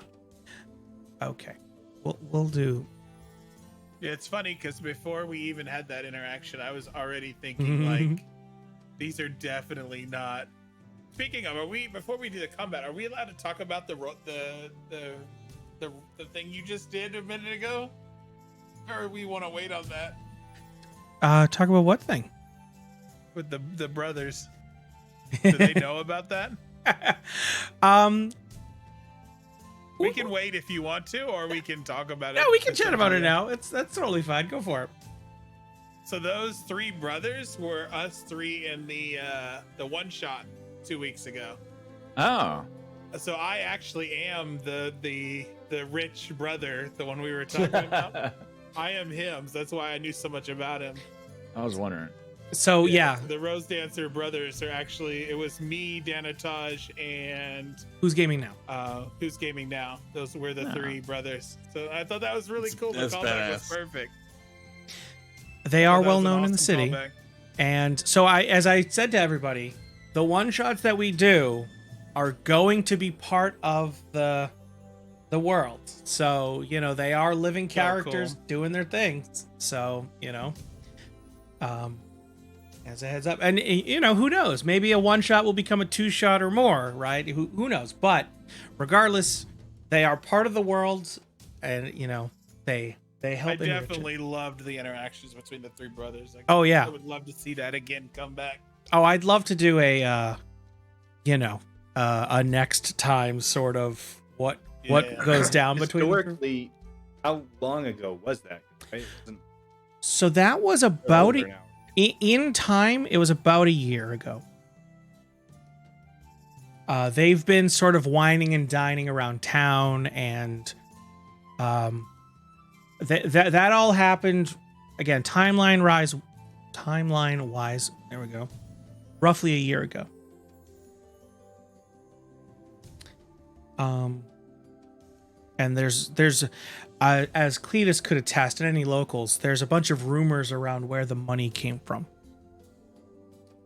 And again, it was willed to them by an eccentric uncle, but there's sort of mysterious circumstances around the uncle basically up and sort of disappeared one day.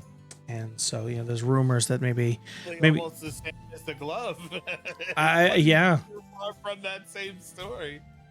isn't it? The And uncle just disappeared. yeah, and there's rumors that maybe the nephews maybe killed him or something. It's but nobody knows anything. It's sort of just like gossip of the town.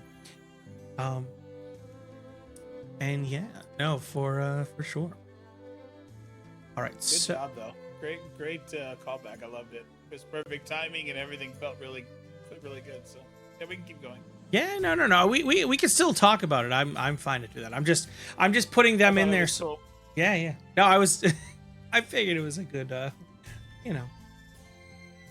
was worthwhile. And yes, I would like to continue the tale of the three brothers there. They are a good time.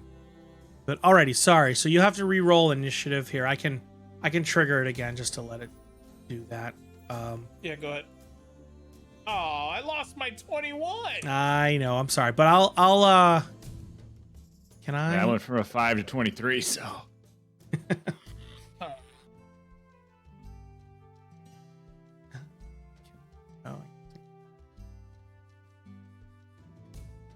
Oh well. All right. Well, Vale, what do you want to do? All right, so they've unsheathed their swords, right? And it's clearly they're coming to attack us because he's walking away with B1. Mm-hmm. I didn't recognize the symbol, but them talking about it, did we ever? I'm not sure we ever completely discussed that they were like that was the symbol we found on the bag, right? I'll leave it up to you how much you discuss. How much did you folks B1's discuss? the one with it. So, Nick, did you ever let anybody know that? I guess would be the real question. I didn't. Well, no, I don't think I did. Okay. I think what we slightly, no, definitely the sig on the bag, no, or no, Okay. no, we I thought it was You someone would've- talked about it last. yeah, no, we would have seen it a second ago. Remember when I opened the bag and Yes. showed it to you, but you probably didn't know what it was. But you would have at least made a correlation now, like they probably would look similar. Okay. But you don't So know. we would make a correlation that these potentially are the same people that are assassins in our brain. Yes, Right. and Cletus knows the symbol. I knew immediately. Yeah.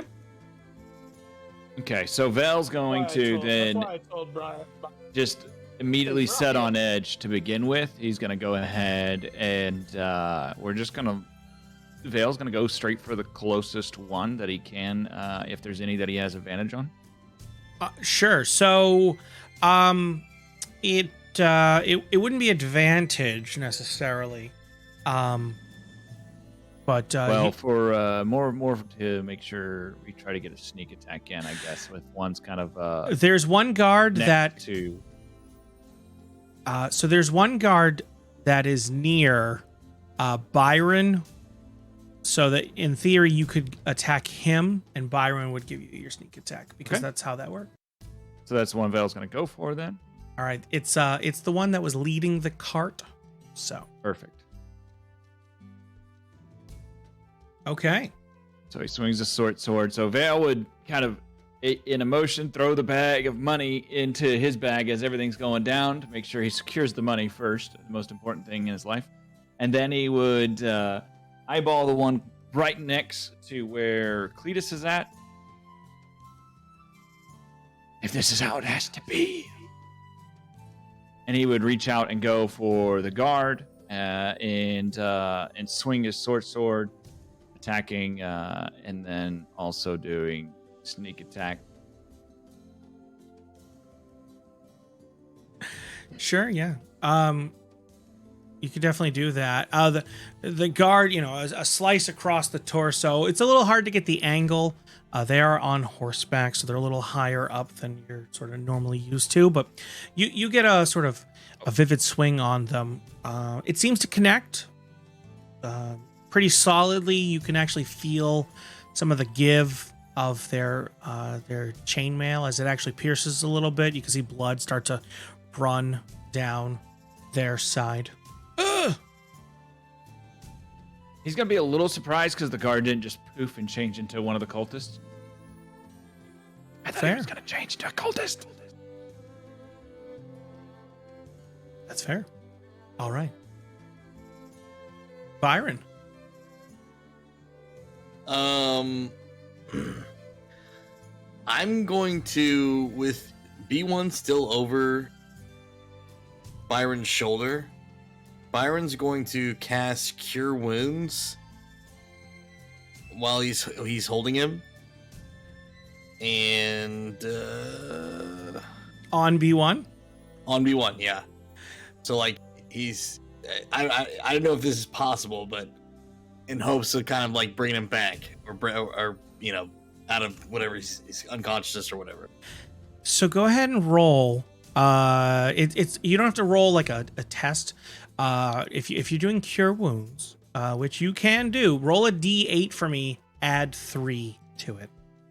I think I got it set up, so I'm gonna try and cast it. Go for it. See it.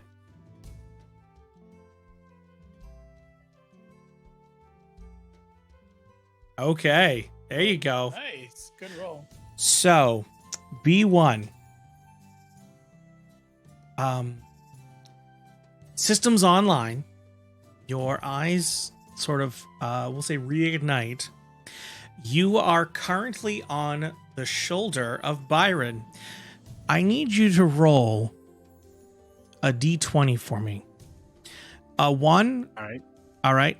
So you heal 8. So you start at 0 hit points. You go up to 8. So you now have 8 hit points. Just so you're aware. There you Let go. the light be with you. And I need you to roll. If you get a 1 through 10, you're still in defensive mode.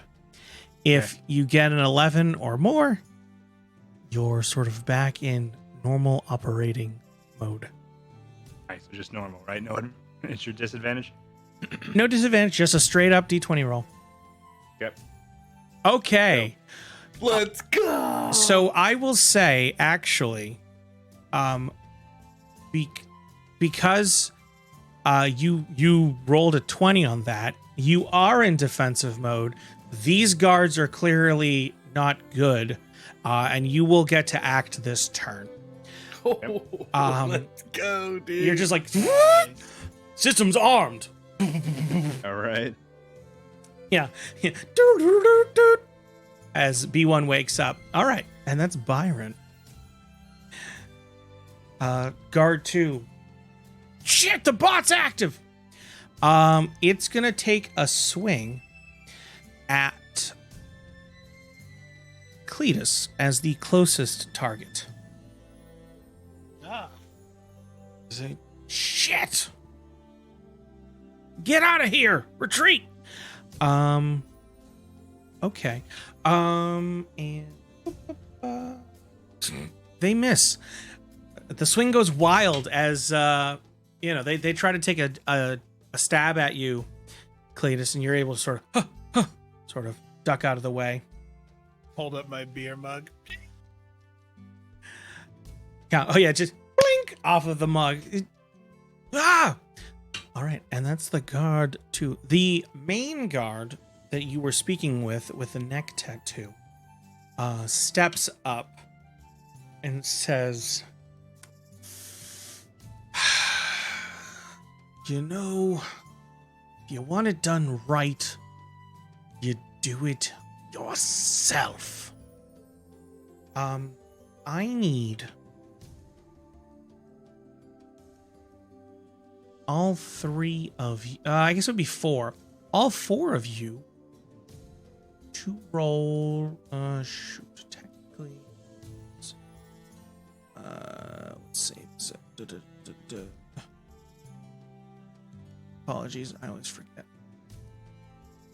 Let's see. Here we go.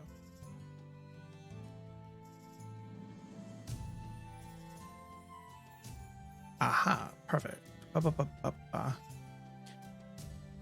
there it is. Okay, it is a dex save. Yes.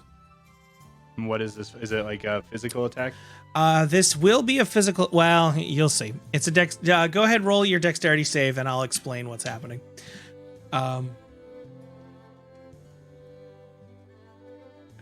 Based on how you roll.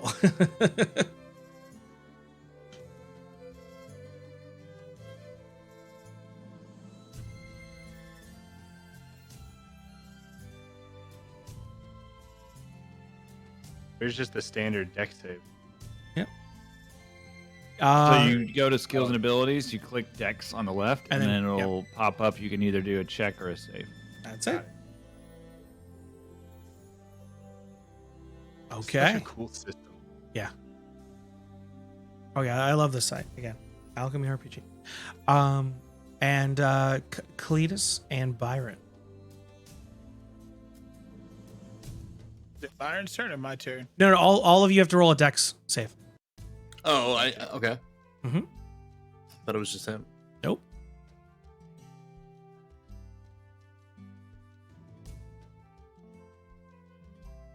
Cletus with 11. Okay. A saber check. A save. All right. She. So here's what happens. As this person sort of almost bites their finger, draws a little blood, and throws it out from their fingers, a thin sheet of fire shoots forth. So while that happened, even though I dodged it, actually, You're still going to take some of it, as you can't Yeah. quite get out of the whole way, but go for it. yeah, I absorbed some as part of a reaction. Oh, yes. That's your... I think I remember that one. Yeah, we're about. Yeah, it's fine. Real quick, Nick, every time you, I think, look away from your mic for a second, we can barely hear you. Like you cut out. Okay. Yeah. Thank you. Sorry. No, good. All good. However, So for those folks, okay. Okay. So, just those here. So Vale, B1, and I guess just Vale and B1. You both take 5 fire damage as it just sort of, you just kind of dodge out of the way, but the heat still singes you. Okay. Cletus and Byron, you both take 10 fire damage as Cletus being so close to the initial person and Byron just sort of slow to react like, what's going on? The fire washes over you. And you're just you just feel this heat, this scorching, burning heat. You're not on fire, it just burns you. We got fire poisoned. Yes. Oh, Die! Okay. And that's that. I'm just bit. reading through this. All right, so I have resistance the next round. Gotcha. Okay. Yeah. Oh, absorb elements? Yeah. I believe. If I have it this round or next round. I believe it applies. Say 10? Yes. I have Oh. 1 health. No. Yeah, you have resistance the triggering Yes. damage type. Okay. Okay. Did you not level up in this? I did. I have 11 hit points. Yeah, he has 11 you hit got points. Such low hit points. Mhm. And yes. I have a lot though, so Oh. By the way, Yep. I figured out how to message you. Oh, nice. Yeah, there it is. All right, yeah, so I still take 5, right? Yes. Okay. All right. So, guard 1, we will say because of the, they're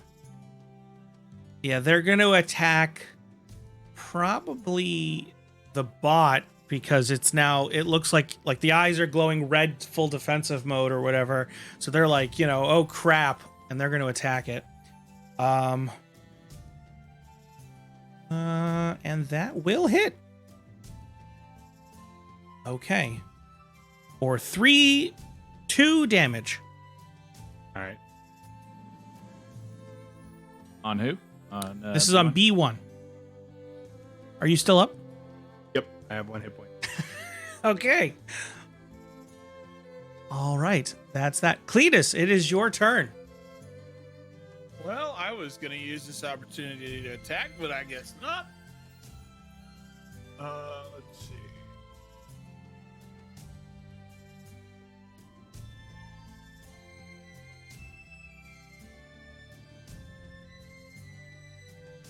God, I should. What? How many guards are left? At this point, there's the main kind of guard. One guard that was on the horseback looks real roughed up. They're bloodied. You think they'd go down pretty minimally. So total, still 4 guards. One's on the ropes. For those curious, we are doing Alchemy RPG as the UI overlay. The background is whatever video you want. So the background could be, in this case, I'm trying to Tailspire, figure but it out could be why anything. I can't see one of my spells. Okay. It should be in the list because we Thank you, added Kenshin. it You should make a earlier. command for It's that. not showing up. So give me one We don't second. always use Tailspire. Sometimes it's like a literal any game because again, it's any video we want. Okay, But in this there case, it is All Tailspire. right. So at this point, you guys have not seen me in combat, but you know of me. You know that I'm a bard from the conversations that we have had previously. But what I'm going to do now is Cletus is going to reach into his lovely bag of tricks. He's going to pull out his drum.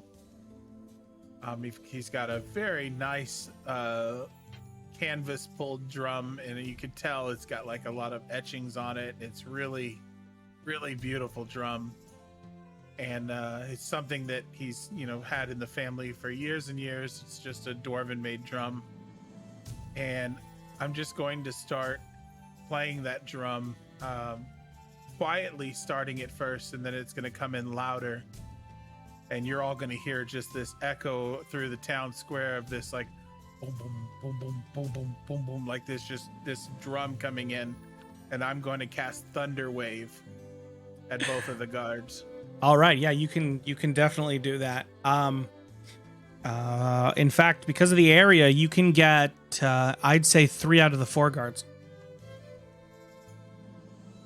So they will have to make a con saving throw. Okay. Okay.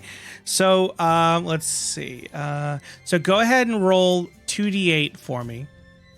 2d8. Yeah, so you can just hit it twice, basically. That's fine.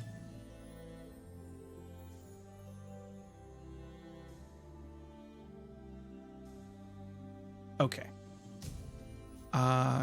It had roll damage for you. I'm going to ignore that. I'll just do yours. 8, 9, 10, 11, 12. Okay. So, if they succeeded, they will take 6 damage. Otherwise, they'll take 12 and they'll get blown back. So, you watch as this wave, just shockwave, comes off of the drum and it just ripples. You can see the dirt fly, the ground, like kind of like everything on it within like, you know, the 60 yards or whatever. It just blows back. You can see everybody's hair move and the guards just go flying. And 2 of the guards blown back into the wall, dead. Or at least unconscious. You don't know if they're dead. The guard that had cast the fire bursting out of their hands still seems to be up. It looks like they were able to weather it more than the other guards. Off in the distance, you hear, thunder. No, I'm just kidding.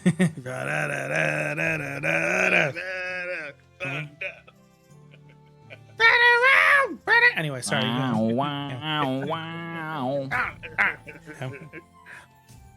But yes. Yeah. DMCA. Anyway. Yeah.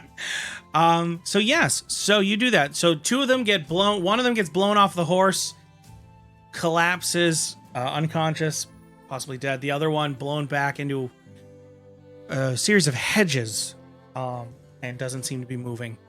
The main guard seems to be weathering it. The other one was out of the area. All right. Top of the order, Vale. So that's the situation. There is the main guard that, again, had done the burst of fire, and one other guard that was sort of attacking B1. What do you want to do? Oh, sorry. The guard that he had struck went flying off the horse, so he's gonna kind of like be a little bit taken back and look at Cletus and be like, "Wow, I can't believe you just blew 2 dudes at once." And then he's gonna turn and look towards the main guard and charge him. Now, I'm not sure what kind of position this guard is in, but we're gonna run towards him and swing our sword again. Go for it.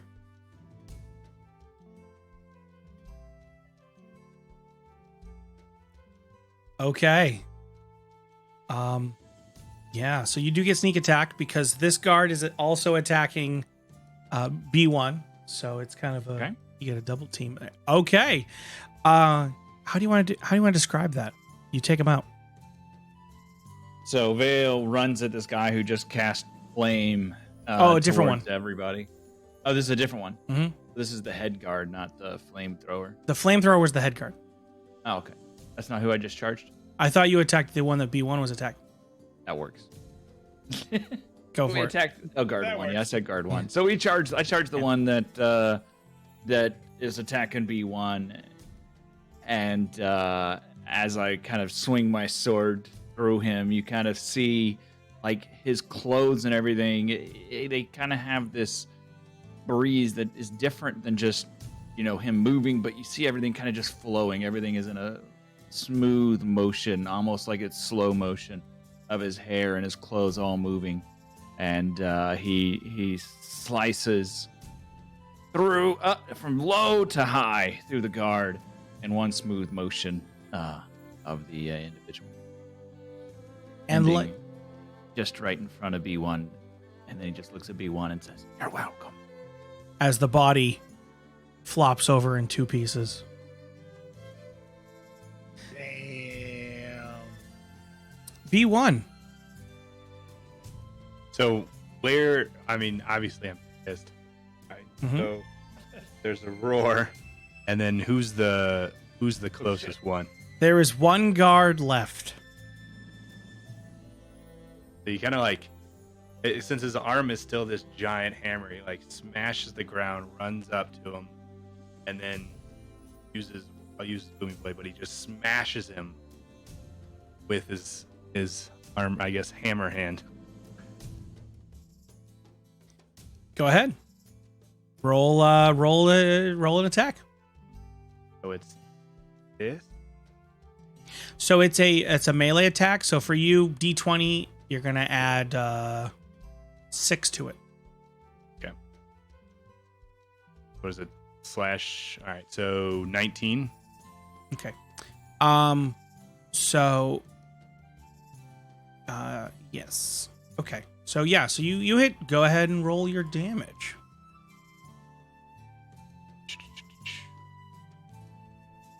So it's that. So so they take your normal weapon damage, Mm-hmm. and then if they move, they take extra. Well, they also take the 6 fire, a d6 of fire damage. Oh, because of your you absorbed elements? Yeah. So you take them out. How do you want to do this? Describe it. Or if you want, I can. I mean, I think at this point, like, you hear, like, as it connects, you hear that, like, you smell the cauterization of skin, right, as that fire hits, and then you hear this just guttural crunch as he just kind of plows through him. And then what's left of this, like, mangled corpse just goes flying. Yeah. Just flies off into the bushes, a gaping, cauterized hole in the chest. And we are out of initiative, as the guards are no more.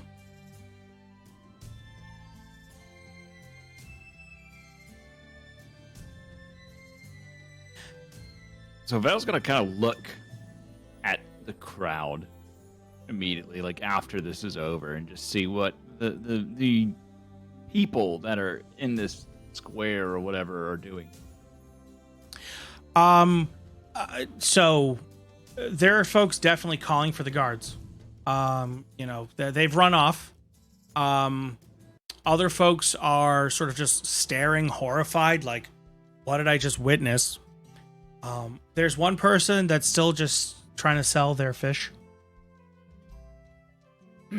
Another day, another people getting killed, apparently.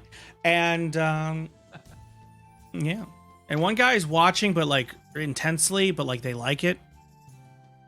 Yeah, kill A that little guy. bit of cheering. Yeah. Kind of creepy. So, yeah. Val's gonna kind of just put his hood back over his head, and then look towards the others in the group. What should we do?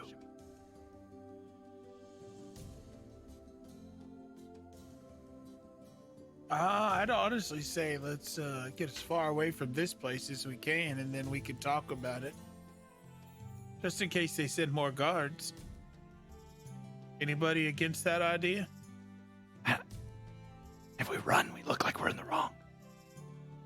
Let's not run. Let's back out slowly, if we could, and let's duck into an alley and head out of here. B1 is still in defense. And I will take a perception check to see if he realizes he doesn't need to be in it. You know what? I think that's fair. Go for it.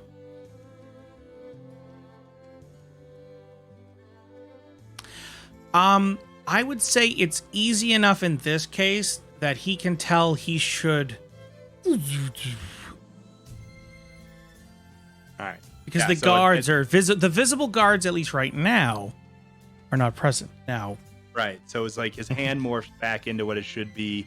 The plates, like, they reconfigure into his normal place. And he is now completely unaware of what happened. He has no recollection of all of the events that have previously just happened.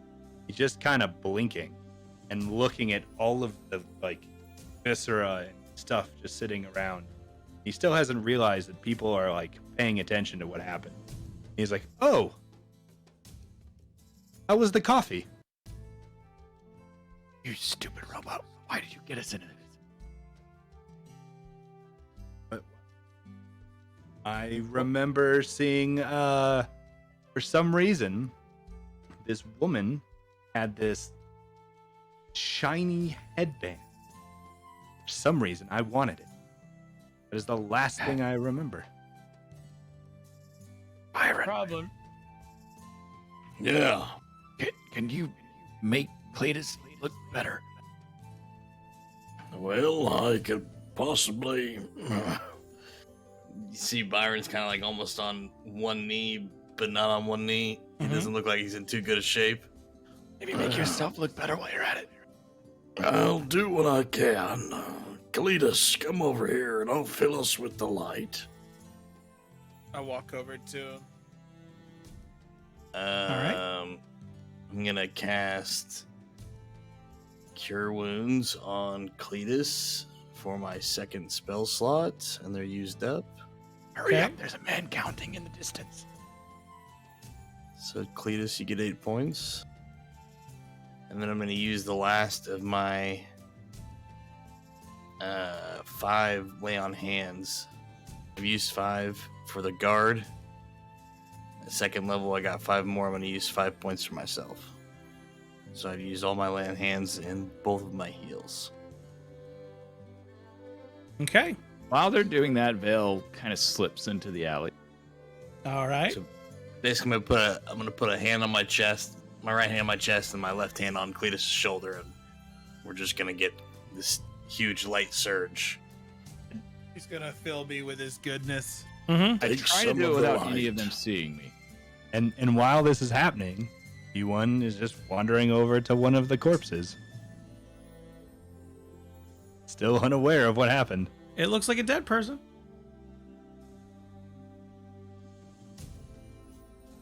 Yeah. Oh, yeah. Well, he would, like, now that he's back into his normal mode and he doesn't know that this was all created by us, he's, like, examining these corpses, like, trying to figure out if he can help them. So this person looks like they had their chest smashed in with a blunt object. There's like a visible, almost like breaking hole in it. One of the others looks like they were sliced, sort of cross from like neck to like torso. Mhm. One of them looks just to be unconscious. They got blown. It looks like some blunt sort of something or other hit them. They got Right. thrown back. So, at this point, he would have remembered the insignia he saw Mhm. on the herbalism kit, now sees the tattoo. Mhm. And, like, kind of clicks and identifies, oh, interesting. These are connected. Yes. So, For sure. now that he gets that and sees that, so then he starts rummaging through that corpse's stuff. Over here! It's over here! Quickly! There's people dead! Yeah.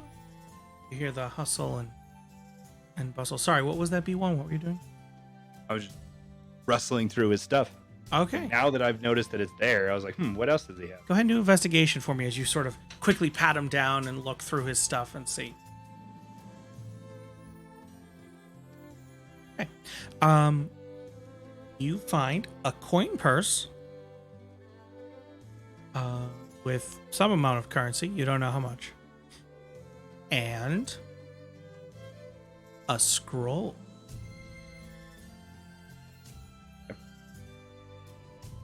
That is what he's doing at this point. I don't think he's even noticed that, like, again, he's so unaware of everybody else, what they're doing. Yeah, He hasn't noticed Vale slip away or Mhm. this other thing that's happened. Sure, yeah. You can. Everyone can hear the voices getting louder as it appears there are guards approaching. do you folks? Shoot, they're coming again.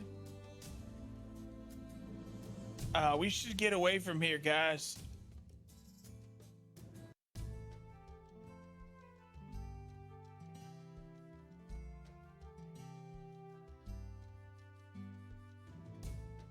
What are you doing? You look around, by the way, and notice that actually you would have noticed Vale slip away.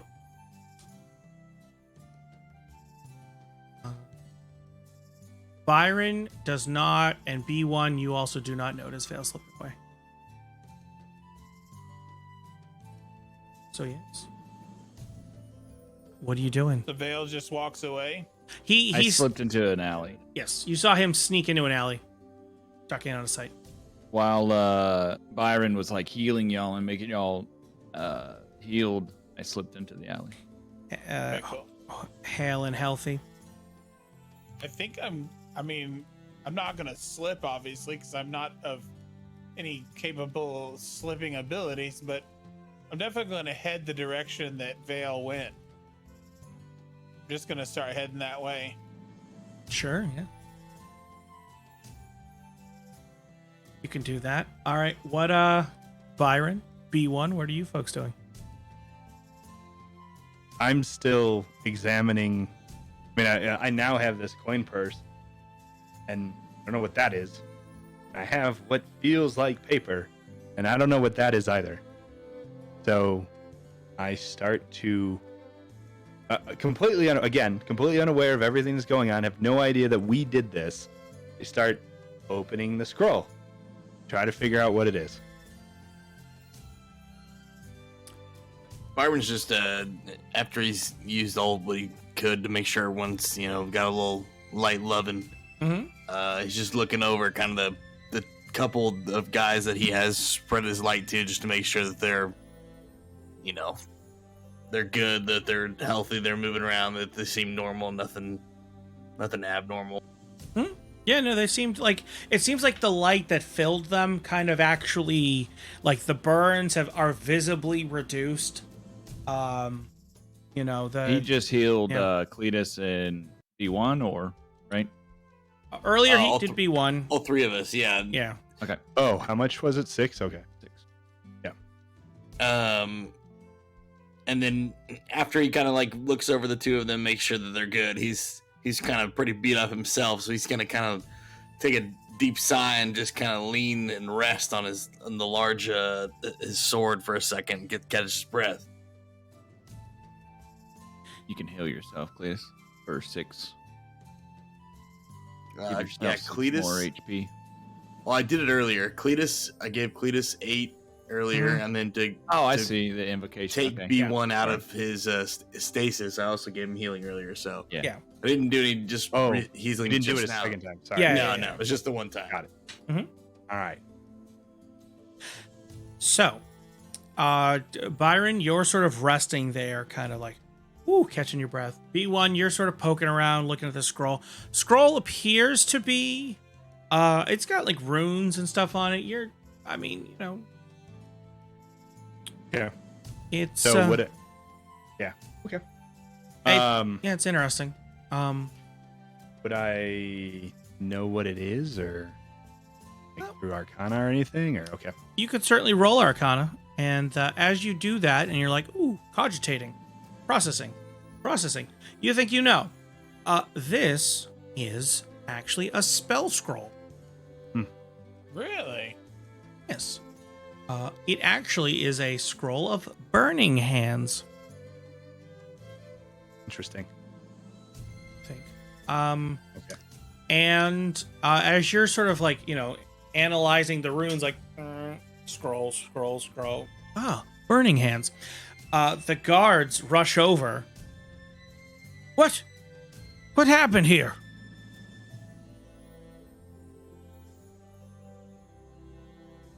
You there! Explain yourselves. What happened? Pointing to Byron and B1. Hey. In the name of justice, these men got what was coming. They tried to kidnap one of our friends. What? I have only found a bunch of bodies just like you. I have no idea what happened. Yeah. Same with me. All right. I need you, Byron, to roll deception for me.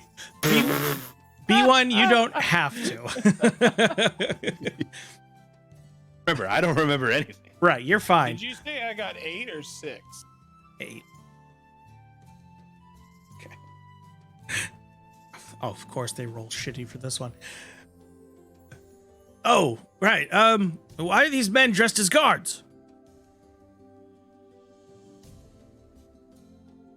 These are guards? No, they're not guards. They're dressed like them. Oh, well, your guess is as good as mine. Is it? Oh, the slow ones. Ugh. At this point, I would also then go, it's interesting you mention it. There is an interesting tattoo here that we have seen before. What's So the... I draw attention to the triangle, the triple triangles on the guy's neck. Interesting. All right. Q, what did you say your name was again, pointing to Byron? Me? Yes. Or the other guy? You. My name is Byron of the Light Mane. Right. Right. Yeah. Okay. Yeah. Captain mentioned you. Okay. Fine. You know what? Fine. They're not actually guards. You know what? I'm not starting my day off this way. I'm going to come back in 5 minutes. I'm going to come back in 5 minutes. And you're not going to be here. And he turns around. Go about your business. They're not... Just shut up. He just sort of wanders off, exacerbated. The other guards are like, what? Like, are we just going to let the... I'm not... Like, I earn like 1 gold a week. You think I'm going to fucking care about some dipshits? Murtauing, Like, I don't... Like, fucking... fuck them. I don't get paid it. Basically, he's saying I don't get paid enough for this shit. Yeah, right. Byron! Huh. What is it, Blue Dwarf? Grab B1! Come over here! Come! You got it. Byron grabs B1, heads over towards Vale.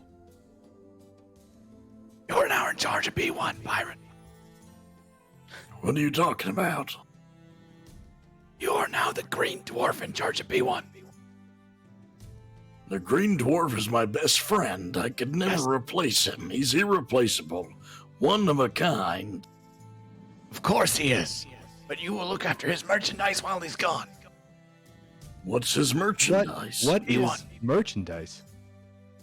Overhearing the conversation. Yeah, merchandise is like friends for people. Registering merchandise as friends. For people. You're telling me that this robot was important to the Green Dwarf? Yeah, he wanted to make money off of him. I see. I mean, with him. Is this money? And he hands out like the coin purse that he had. He has no idea what it, but he's trying to associate with what they're talking about. That's Cletus's. Yeah, that's my coin purse. I don't know if I believe you. Go ahead and roll deception. Yeah, I was gonna say I picked it off a dead guy. And Cletus B1 changes his tone now. Like he switches it to like, well, that's our money for supplies. I swear I saw Cletus have that purse before. Good enough for me. Yeah. Now look. I believe it, and I hand it over. I'll look after B1, this robot, if he really was important to the Green Dwarf.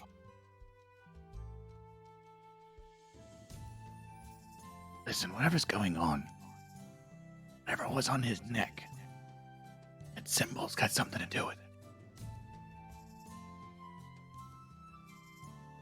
Let's get far from here so the guards can clean all this up. That's what I said. Let's get away from this area. You see Byron starts to just like rip off the bottom portion of his like undershirt and like starts ripping like a little tiny little long strips. What are you doing? This isn't the place to strip. Starts tying these little strips together. And he ties like a little piece of the leather to B1. He ties the other piece of leather to his hip. There. Now we're attached by the hip. Anywhere you go, I'll know.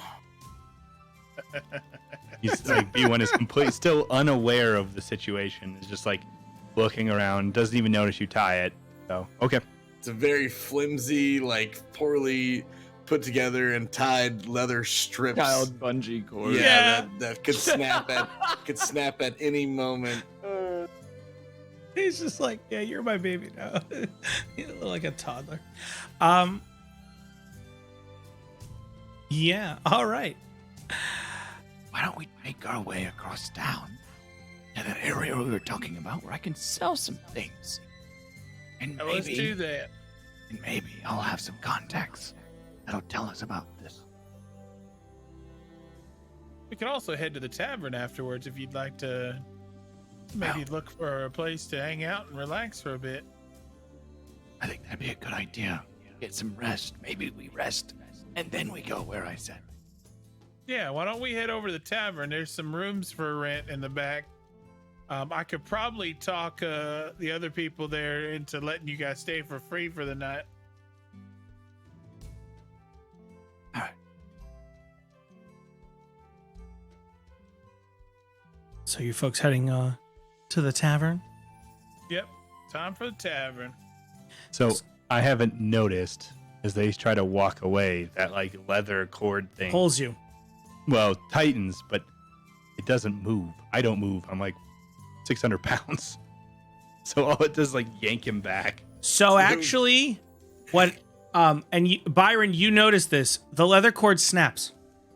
Because Byron's actually strong enough he could move you, but the leather cord isn't. Well, come on. We'll have to get a better one later. So he hears it and then he starts just kind of waddling behind him. I like this shirt. Keep up. Yeah, we're coming. All right. So the tavern is located on the kind of near the gates, essentially. It's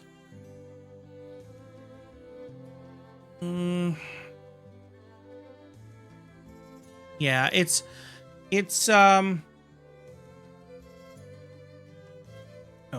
hold on a second. And it's sweet, sweet, sweet victory. Yeah. I'll have to figure it out, Death. Hopefully that At helps. the edge of town. Yeah, it's at the edge of the town near the gate. Sort of the entrance area. Actually, I can at least show you. Here, what I was doing though. Pew! There you go. You folks can see that. There's the tavern there with the little pig sort of roasting on it. In the side. The name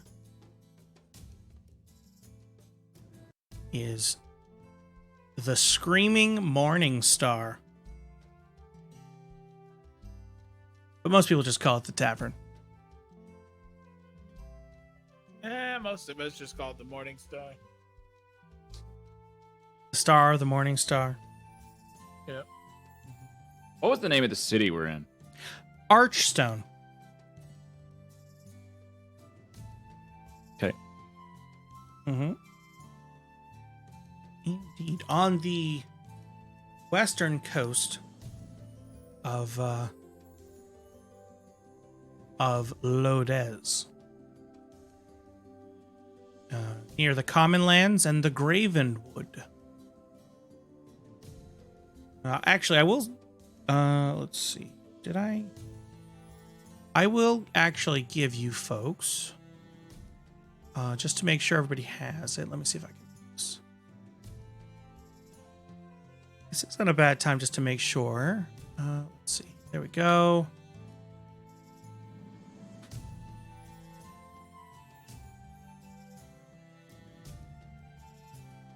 There you go. If you folks go to the handouts, you should be able to see the world map. Ooh, fancy.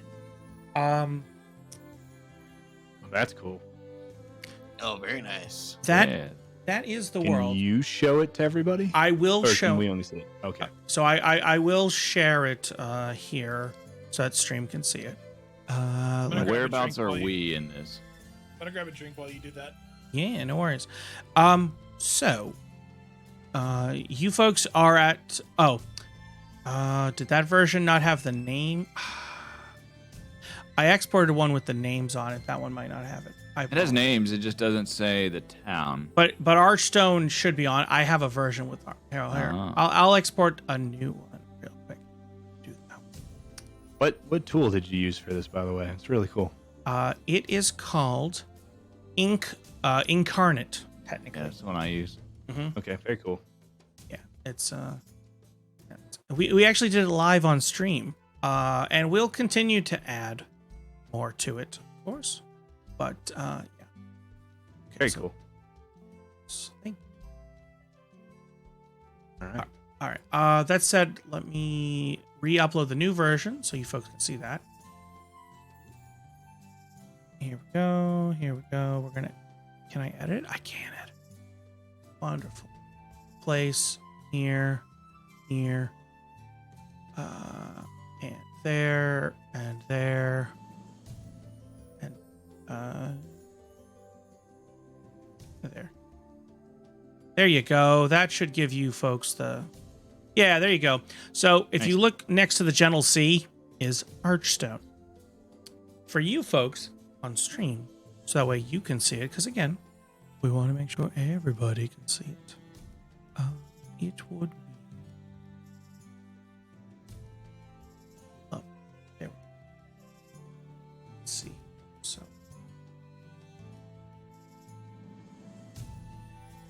just so that you can see it briefly. Yes. There you are. This is Very the world. well. So yes, so Archstone, as you can tell, is on the left side of the western coast of Lodez. Load these nuts. Oh, these nuts. Actually, the main staple for many of the miners. I'll upload the map at some point. I'll actually hide the continent names. I usually do because they get in the way, but it's easier to see it so you know where the hell people are. Because like the plains of Sludden, it's hard to see with Sludden over it. You know what I mean? But whatever. Maybe I'll move the text. It's fine. Anyway, I love Incarnate. It's good stuff. But so this is yes, this is the world. Awesome. While we were doing that, I did want to let you know that I tried to give myself health like a million times, but I can't get over 7 health now. Ah, interesting. Okay. Like That's if you weird. click on my health bar and you try and add, it's just no matter how many times I click heal and hit go, it just doesn't go over 7. I don't know what I'm doing wrong. Ah, that's because your max hit points currently set to 7. So let me just set it to 11, and you're good. You should be good now.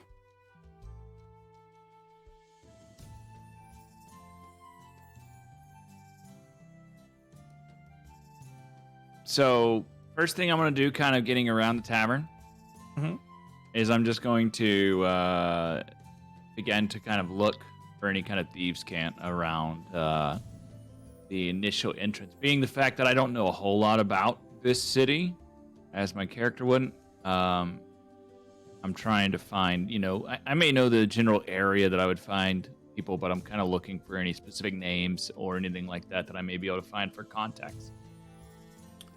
Sure. So going into the tavern itself, again, ignore the fact that it's a little darker in there. It is a tavern. You could see that it's well lit. There's several tables spread out all over the place. There's the kind of counter there. It is fairly busy at this time of day, actually. It is pretty busy. So looking for are you looking for specific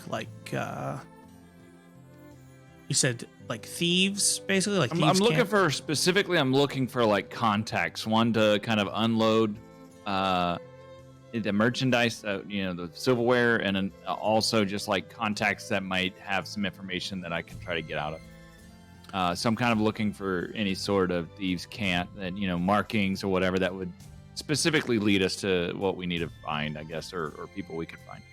So go ahead and roll. I would say investigation in this case. Okay. You do have an advantage. You're sort of taking your time with it and all that, but it's meant to be subtle.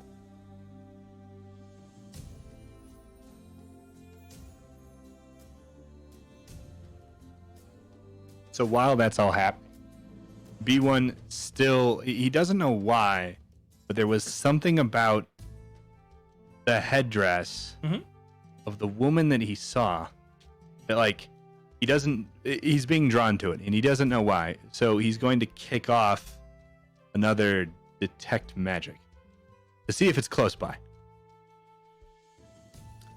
Go for it. It's like this innate pulse that he doesn't understand, but he's still trying to figure out.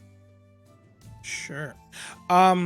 So you do detect magic from the scroll that you have. Yep. There is another scroll. I forget who was it. Vale. I have it. Okay, so Yeah. Vale. There you detect magic from that as well. And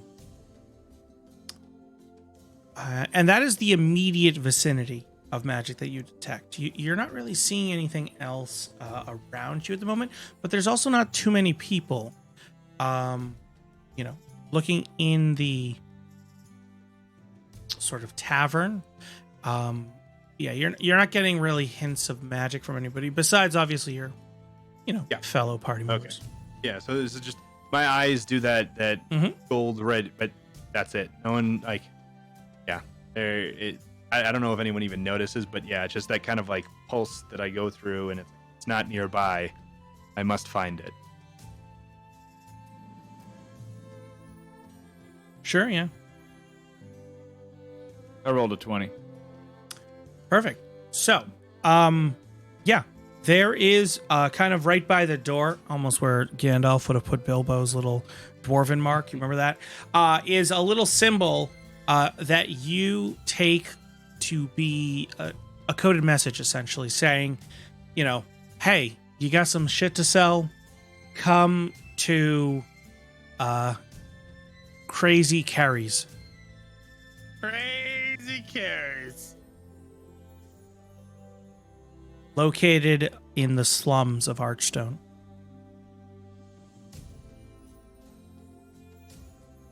Okay. Which the vague area of. That was kind of where you were planning on going. You just didn't necessarily know who you'd see, but you certainly know where that area is. Entering in. Cletus, it's good to see you. Good to see you. Hey, buddy. Are you working today? I'm off today. I'm helping these fellas. We've been just looking around, getting to know the town a little more. Oh, wonderful, wonderful. Well, a friend of Cletus's is a friend of mine.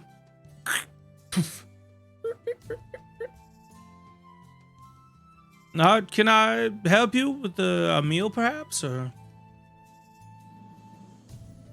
are you folks hungry? I'm not hungry right now. We just finished. We were just over at the tavern, relaxing. So I'm pretty good right now. But my friend here, he needs some help. He needs to talk to someone. Oh, I'm hungry. all right, yeah, sure. What You're are you hungry too, right, Brian? Byron. I could definitely Buford? eat. Yeah, sure, fine. You know what? I'll take a bite to eat. I'm not gonna turn down a little extra food. I got a big gut. Got some oil or gasoline for the robot? What is gasoline? Your strongest drink. Oh yeah, the yawning hyena. Yeah, sure. Or the demonic flail. Second strongest drink. Don't melt the robot. Oh, the orange drum. Right. All right, sure, yeah.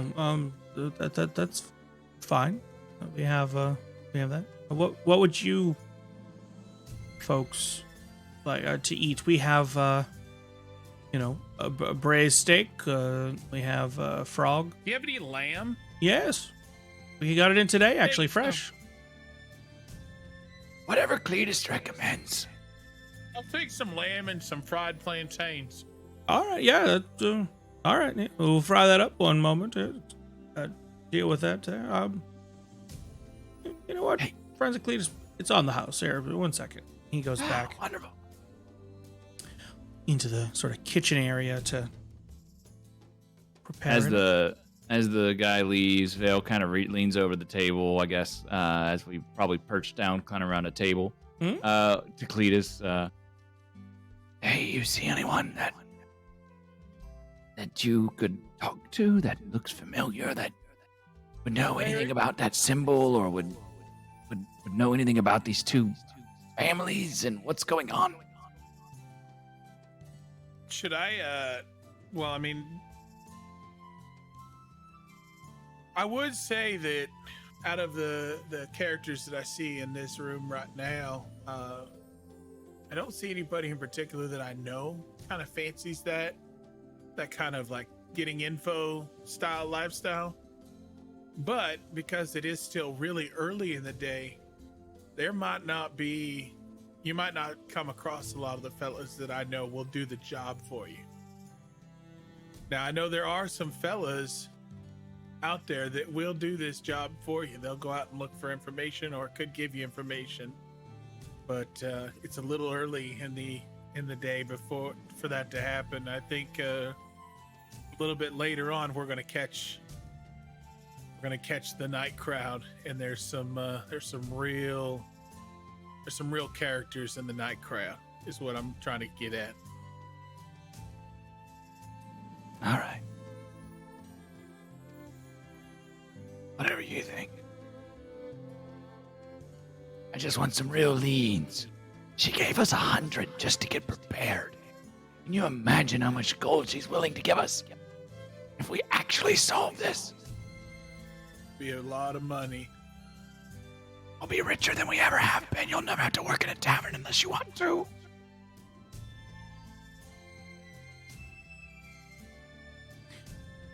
Hell, we could probably help this robot find out where he was made and whatever this Byron wants to do with his life.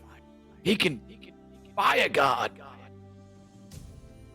Hey, Byron, do you know of anybody here in town? Well, I was hoping to find a temple.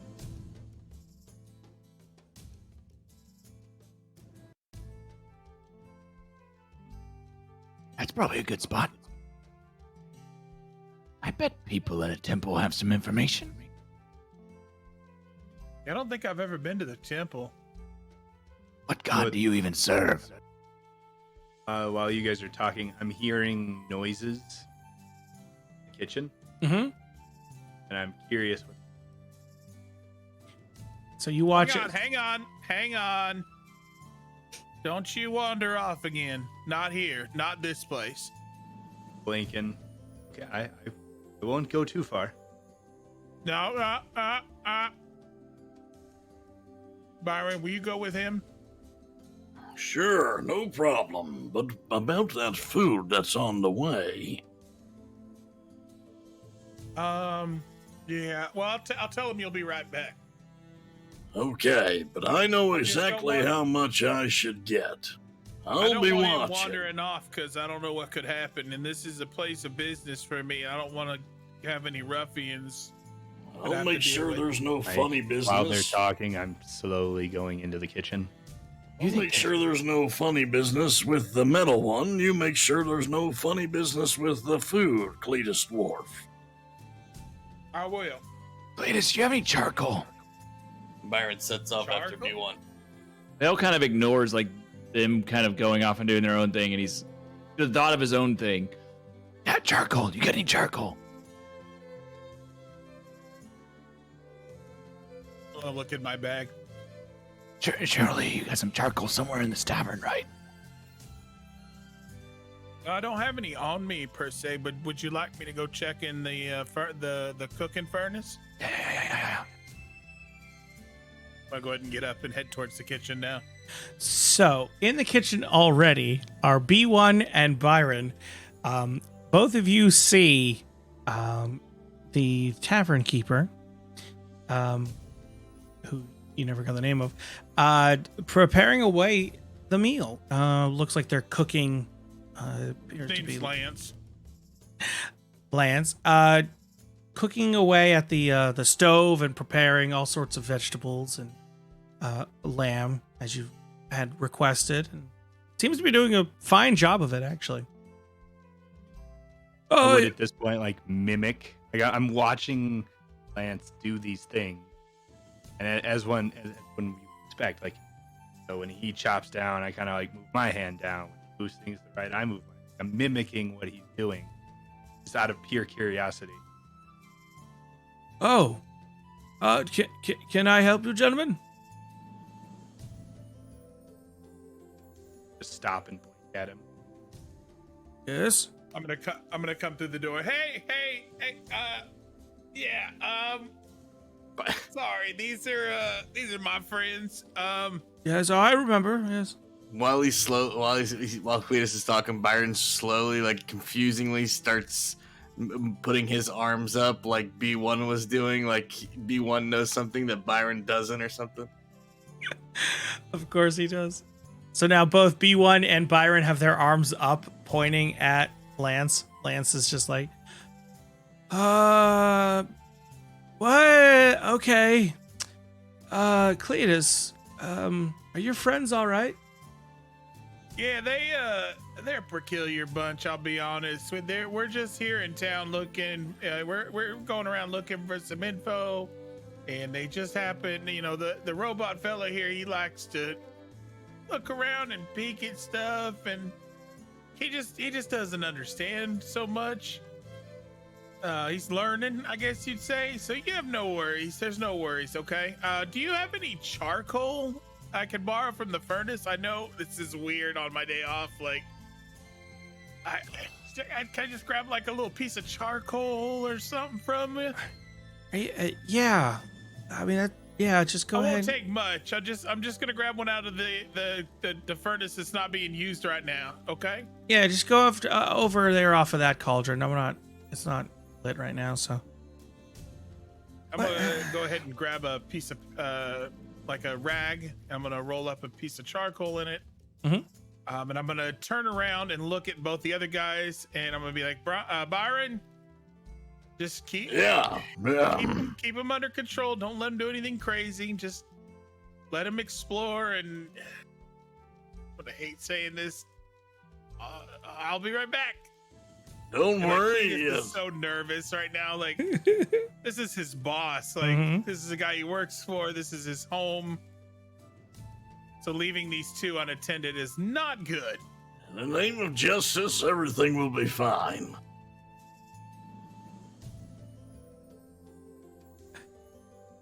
Yeah. All right. So you head back to the table. Yep, Looks heading like back. yes. He's just preparing the food. Yes. Hey, I got a piece of charcoal for you. You can see that Vale Oh, has hey. etched 3 triangles into the table with what appears to be a dagger.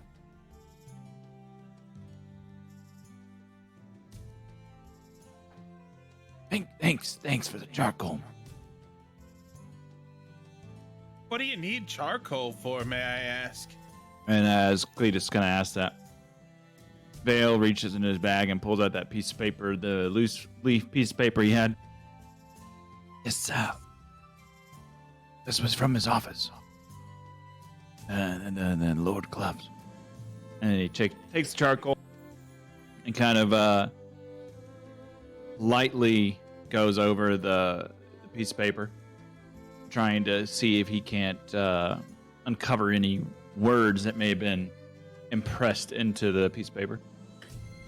All right. So you sort of very gently, as you say, caress the paper with charcoal.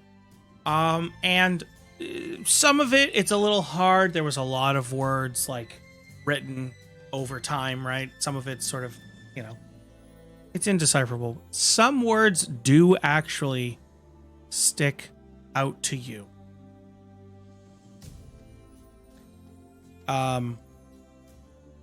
So you can. This is me, correct? You're talking me. In this Or case, you saying me? Vale. Mhm. Okay. This is Vale with the thing. So you catch, sort of looking through this again. Some of the words are kind of hard, and some of them, the, an, a, none of that. But the ones that stick out in your mind are academy, opportunity, energy. Those are the words that stick out to you. The others, it's kind of hard to yeah. Those are the words that really stick out to you. All right. See, I got this from Lord Club's office. And if you look carefully, after you use the charcoal, you can kind of see certain words kind of take shape on the paper. Oh, like tracing, kinda. Yeah. Same idea, Okay, but what's it saying? it's hard to tell. Yes, You can't read it. I imagine Lord Club wrote a lot of things. But I imagine he probably was writing something about a speech on here as well.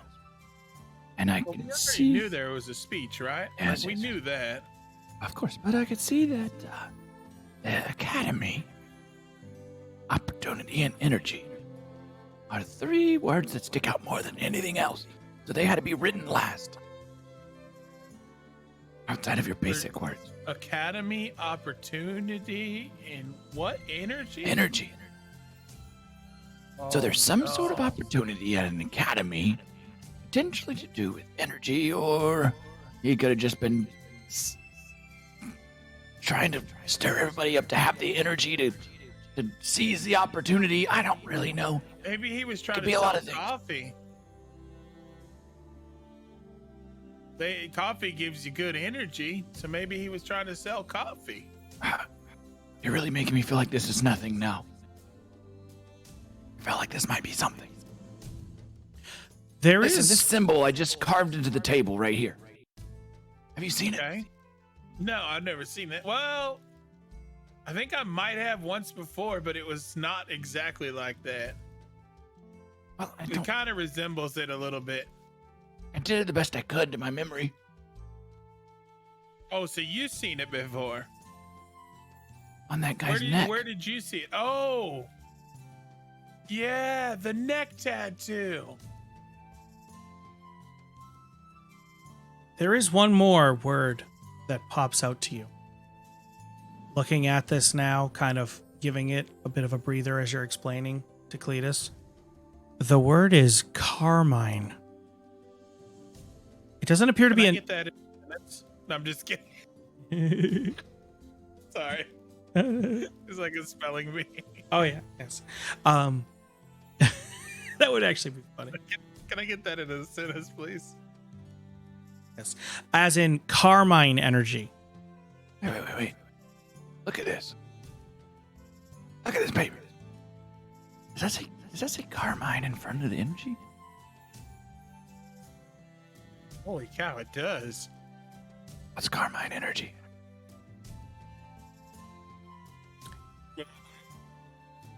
You have never heard of carmine energy. That is something that is just... There's not even a roll for this. You have no idea. that a person?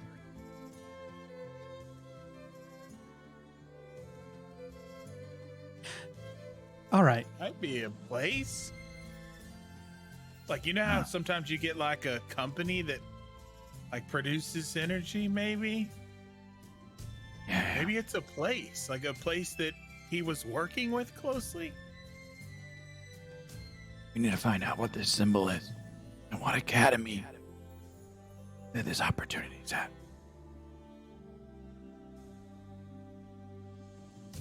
That's where we start. That's a good place to start. I think you're right. As you guys are talking, back in the kitchen, Byron, B1, what are you folks doing?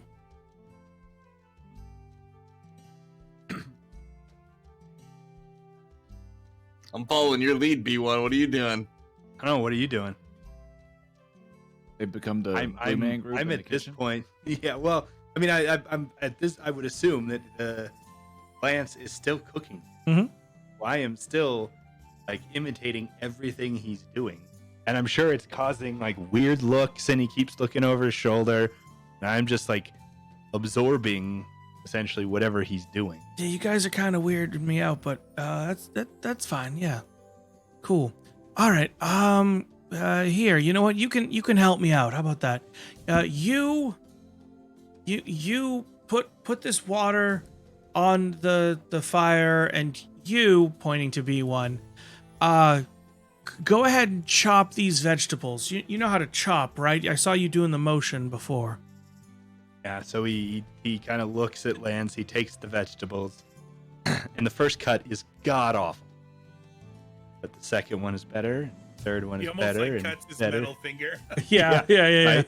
And yeah, so then he like the replication starts hitting, and he starts cutting like you saw Lance doing. Good. All right, cool. Byron's grabbing the bucket and like trying to bring it over to the fire and like spilling water everywhere. Just like motioning around. And also like he can't help but like eye up every food that's around him.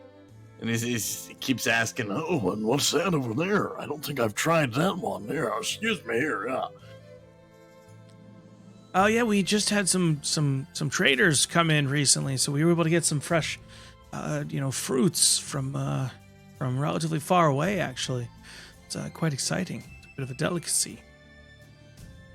anything he's carrying this bucket, anything that comes into like a mouth or neck reach, he kind of just tries to take a quick like bite as he passes by. Whoa! Not too much. not too much there. Whoa! I'm sorry. Feed the rest of the patrons there. Ooh, we have to dock that out of Cletus's pay. It's fine. Whatever. Anyway, I've never gotten my food back there. You do nothing. So here, I put that on there. We'll finish this up here. We'll get all your food. All right, don't worry about it. Dumps the water on the fire, but potentially there's not the right fire he told him to put it on. Now, do you dump it in the cauldron there or on the fire? Just on the fire. Sploosh! What? Oh God. Okay. You, pointing to B1. You stay there. You, pointing to Byron. Get out. You put out the fire. Sorry, you told me to put it on the fire. Yes, to boil the.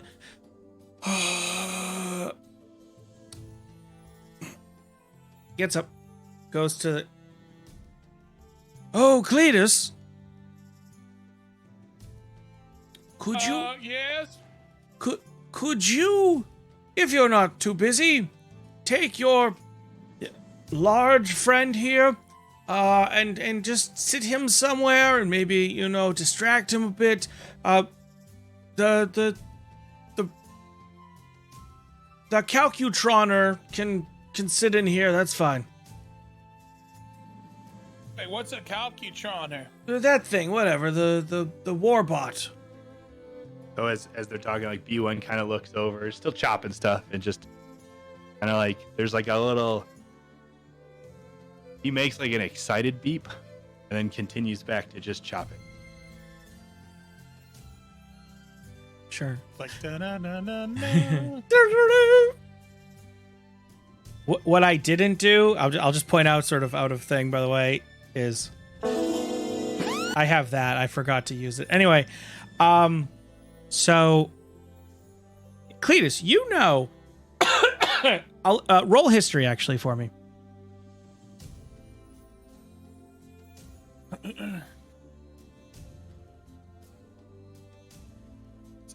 Down at the bottom, isn't it? Well, it's Yeah, I think alphabetical, so. but yeah. Okay. Oh, nice. At 20. All right, so here's what you know. When it comes to history, and you know B1 is a Warforged. So Warforged are essentially they were built to fight a war. They, you know, they were kind of used extensively in different battles. They're kind of alive, kind of not. I mean, they're automatons made with magic and metal and all sorts of things, right? So they're people, right? Most people consider them people, but you know, they're weirder people or lesser people because again, they were made. And yeah, now the last Warforged was So it's made basically a synthetic human. basically, and the last war that actually used them was probably like 50 to 100 years ago. Like at least 100 years ago. So they're known, but they're not common.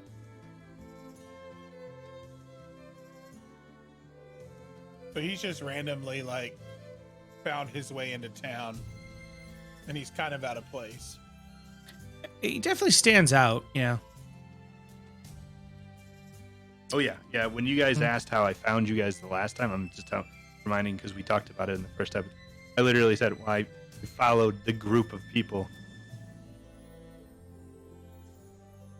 Yeah, and you remember, Nick, where you were, like, Yeah. but you don't know any of the significance of it. You just know that you basically came to consciousness in the road, essentially. Mm-hmm. So the food comes out from the back. He actually pats you on the back, B1. Well done. It's you do good work. Oh, Put did he that, do a like- good job? Put Yeah. down the any materials I was using at that point. All right, here, come out and eat. Come out and eat. And all right. So he walks out. Here, grab that. Cletus. Help me bring this food out to your friends. All right, I can do that, buddy. All right. So you head out with a pot of looks like vegetables. Various root vegetables and stuff like that. And he comes out with the lamb, sits on the table. All right, dig in. Don't mind me. Well, yeah, no problem. Before we do, though, somebody should probably go ahead and make sure that this is not poisoned. What? I would never. What? Byron? I got this. Vale says, and he just takes a bite of a piece of it. It's delicious. It is absolutely delicious. Really good. You see Byron waiting like an extra 6 or 7 seconds after he said that, chewed and swallowed. Okay, the poison would have probably set in at this point, so yeah, I think it's safe. Starts chowing down, pigging out. It is. Yeah, it's delicious. I mean, you've obviously eaten. I mean, you're not like super into fine fare, let's say, but this is You've had meat before. You've had lamb before. Usually it's a little rarer. And this, like, you're actually kind of like, oh, this is why people cook things the way they do. This is delicious. It's like, it's so like succulent and just. Yeah, this is good lamb. Oh, thank you, yes. Did well. Yes. I usually do the lamb a little bit more well done, but you did real good. I like this. Well, I mean, it came in fresh, and we got some new herbs, so I wanted to try them out there. I'm kind of proud of it, actually. Where's your robot friend? My robot friend? Yeah, the cutter machine. Wasn't he with you? It was in the kitchen. Vel looks to Byron.